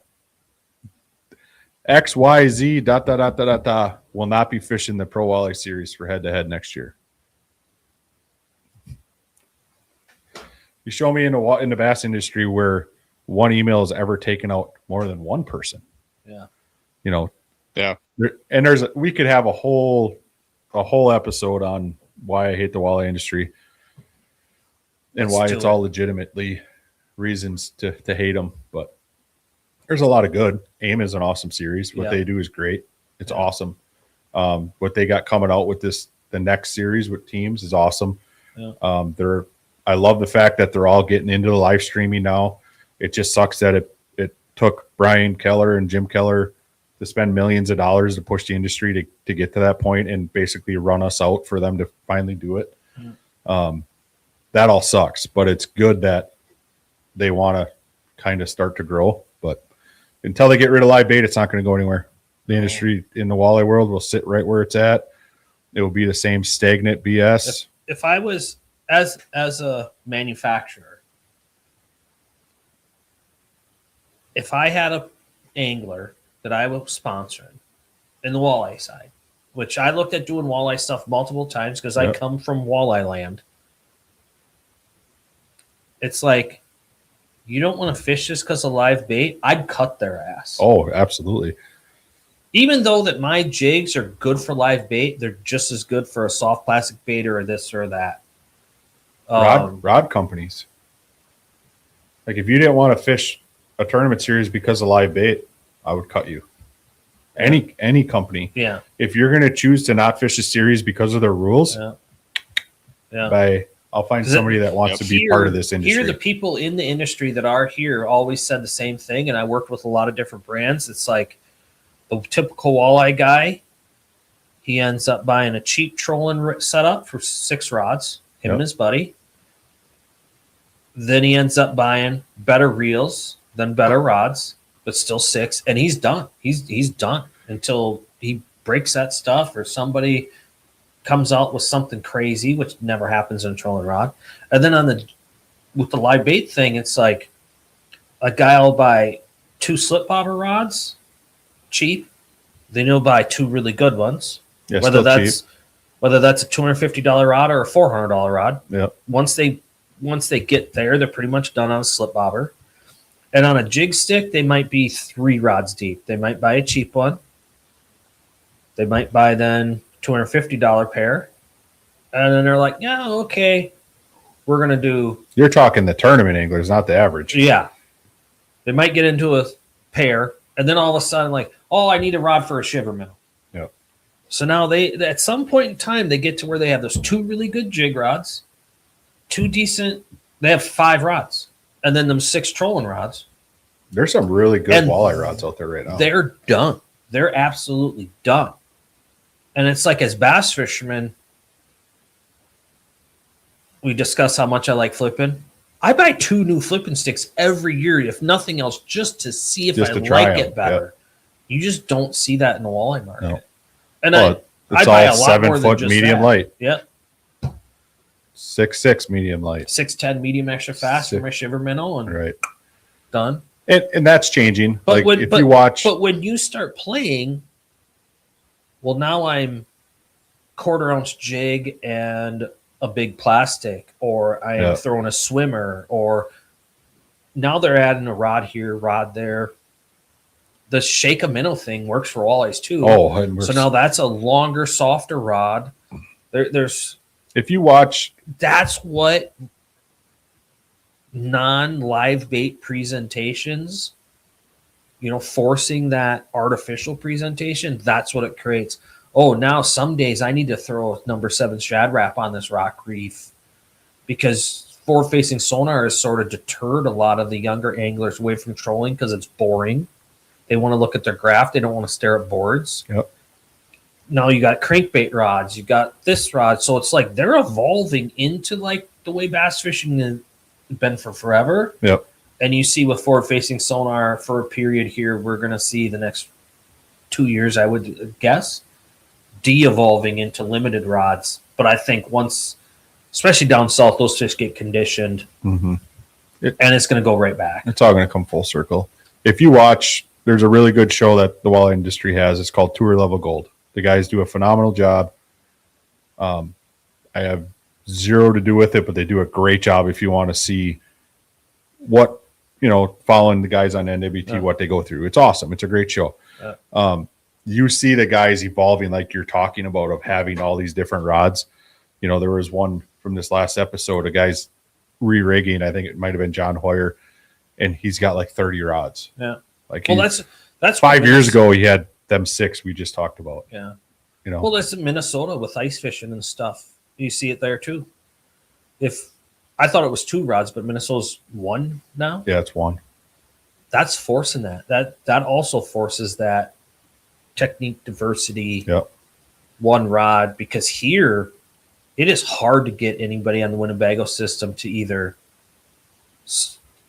they just slip bob or troll, but we can run 3 rods. Yep. And with forward-facing sonar, if anything, Minnesota just put something out about how much fish are being caught, how many pounds so far this year, and it's like exceeding expectations. And it's like harvest is going to hurt that fishery. Now we got to start playing with limits. Well, in Wisconsin, in my opinion, it's like we're the last one at 3 rods. Well, harvesting is a whole nother show. And Yeah, then we it all don't think goes back about those to things in bass fishing, but yeah, the more they're caught, the more stressed they are. There's still delayed mortality. There's still cause and effect, right? It's funny, as a bass fisherman. So I'm up north with Tanner, and we're just working down a blind break. Never fished it before. We're just working down a blind break. Bite's a little tough, and I'm like, I'm just going to shove my jerk bait with the drag loosened up a little bit behind the seat and run it behind the boat 100 feet. Because you're on it, you're off it, you're on it, you're off of it. And he's like, we can't do that. What do you mean we can't do that? Well, we can't do that. We can run 3 rods. I can do that with 2 more. And then 2 for you. What do you mean we can't do that? Well, we can do that. Legally, we can do that. Yep. But it's like then you can figure out, like, is there some suspended fish off the break? I'm not playing with my forward-facing sonar and stuff.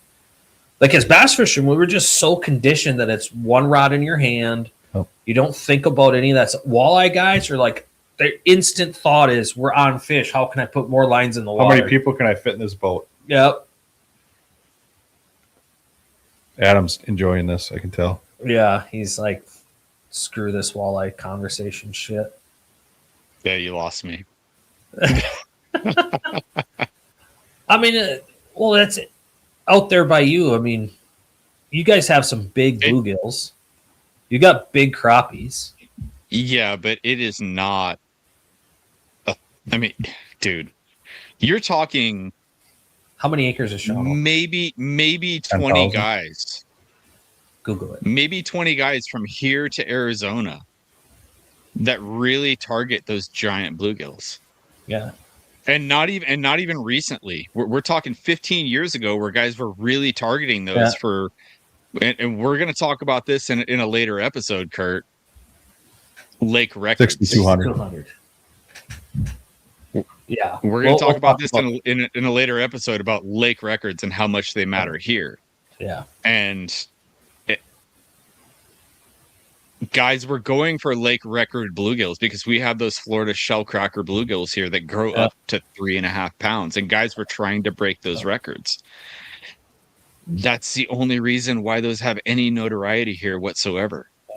So I know you have a 2-month period in Arizona where guys are catching 5-pounders at Lake Havasu. That was 2. Yep. And then poof, it disappears. Guys don't care about them anymore.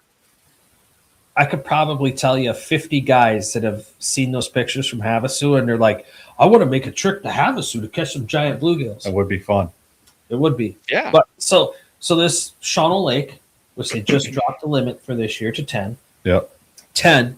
Can't keep 25 no more. 10 bluegills. And what, I don't know, not 8 to 10 inches is big there. Yeah. There's giants in there. But And it's 6,200 acres. Okay, 6,200 acres. On any given day from 2 weekends ago to 2 weekends from now, how many bluegill fishermen do you feel are on that lake? Hundreds. 100 every day. Yeah, they're spawning and they're all keeping them. Keep it every But single one. that's for food. That's for food. Yeah. the mentality. All I need for food is to go home and say, Well, and I caught my limit. right, they caught my limit. And Give they're the eating neighbor them. bluegills. They're Give eating the them. next guy bluegills. Oh, the guy at work needs a pack. That's been going on Shawano Lake for eternity. Yeah. So And it just it's like keeps quail hunting here. I went and shot a limit of quail. That Yeah. little bit of bragging rights. Yeah. Yep. Okay. I know guys Same that would thing. go. I know actually multiple guys that would go when the bluegills are on their beds, and they're allergic to fish, can't eat them. But I go catch them and have fun, but I'm Yeah. not going to keep them. I'm going to keep them if they're No. cooked bad. But That turtle food. such a different mentality. Like even down south, they don't get all horned up about bluegills. It's just that All regional right. stuff really goes crazy. Now that Adam's we've ready to lost go all eat the dinner. bass fishermen- What's that? Now that we've lost all the bass fishermen, we're over 3 hours officially. That's right. All the guys I know that watch the podcast, there ain't a single one of them a bass fisherman. So That's a problem. We need to change that trend.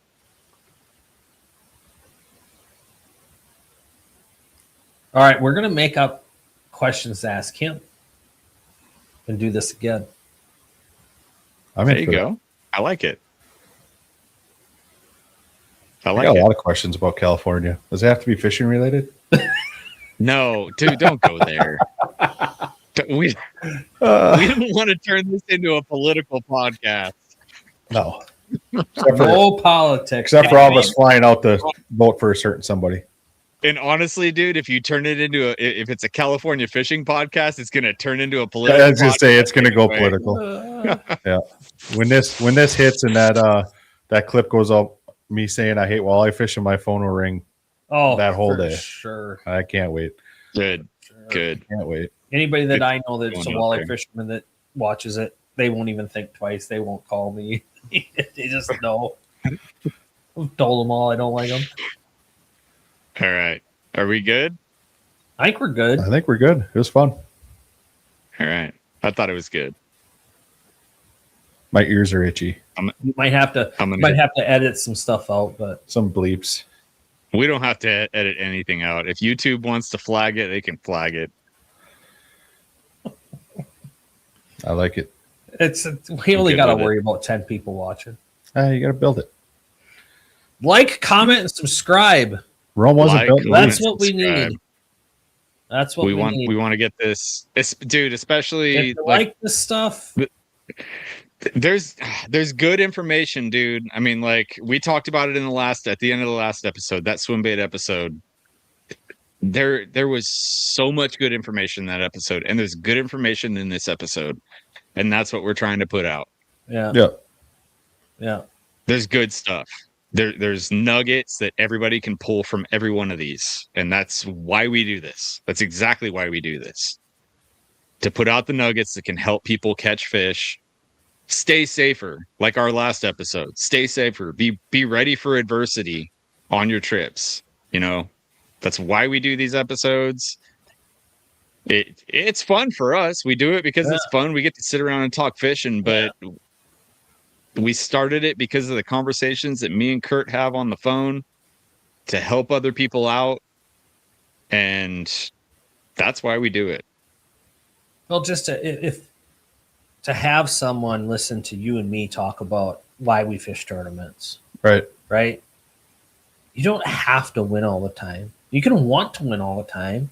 And you should want That's to your win all the time. driving force. Yeah. I want everybody I fish against to have that confidence that I know I can win any day. But you don't have to, right? So No. if No, it's okay to not. If one person watches this and goes, you know what, locally, Yeah. looks at it and goes, Kyle and Curt are going to high five me if I win. I've never won before. Oh, They're yeah. going to be my biggest fan that day I win. Please keep doing it. Anybody that's ever fished This in my sport club, survives off that. they understand that with me, that I'm my buddy's best and number one fan. I'm rooting for my buddies to win. 100%. Not until he knows he didn't win.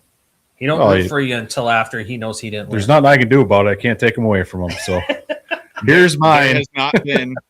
There has not been a single tournament that another guy has won that I have not walked up and shaken their hand and said, "Good job." Oh, there's been some people I just don't like, but Well, I still have fun and hang out with my buddies. Yeah. Even the ones I don't like. Yeah. I walk up, shake their hand. Good job. You kicked my ass today. I make it a point to do that because you earned it. This is my last word about tournament angling. If you go to a tournament and don't do well, and your comment in your own brain is, they beat me, you need to keep working.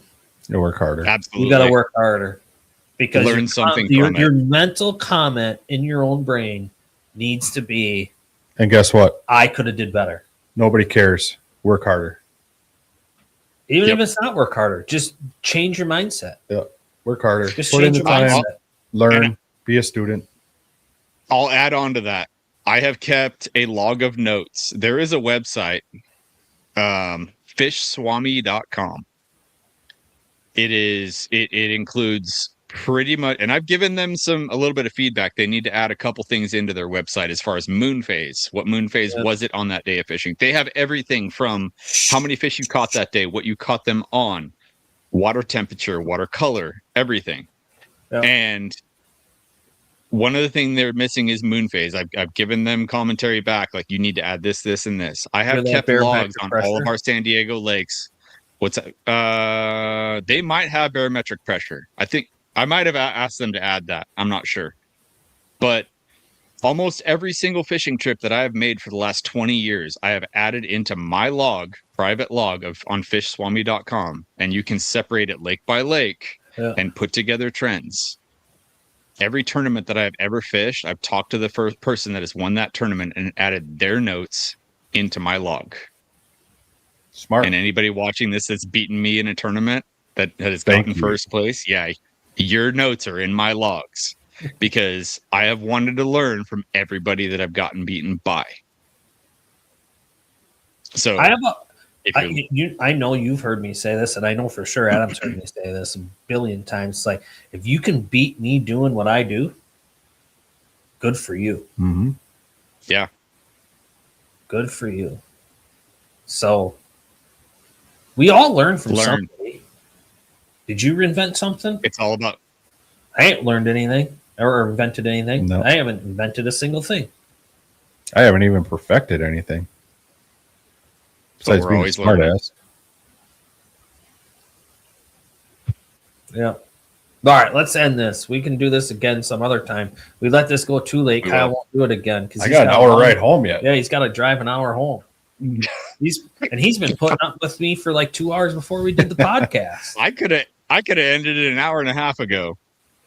But that jokers kept on talking. Yeah, he's not guilty at all. Yeah. You kept asking questions. Right. You said eight questions. You asked 14. He said 10. I asked 11 and a half. We're out of here. All right. Peace. See ya. Later.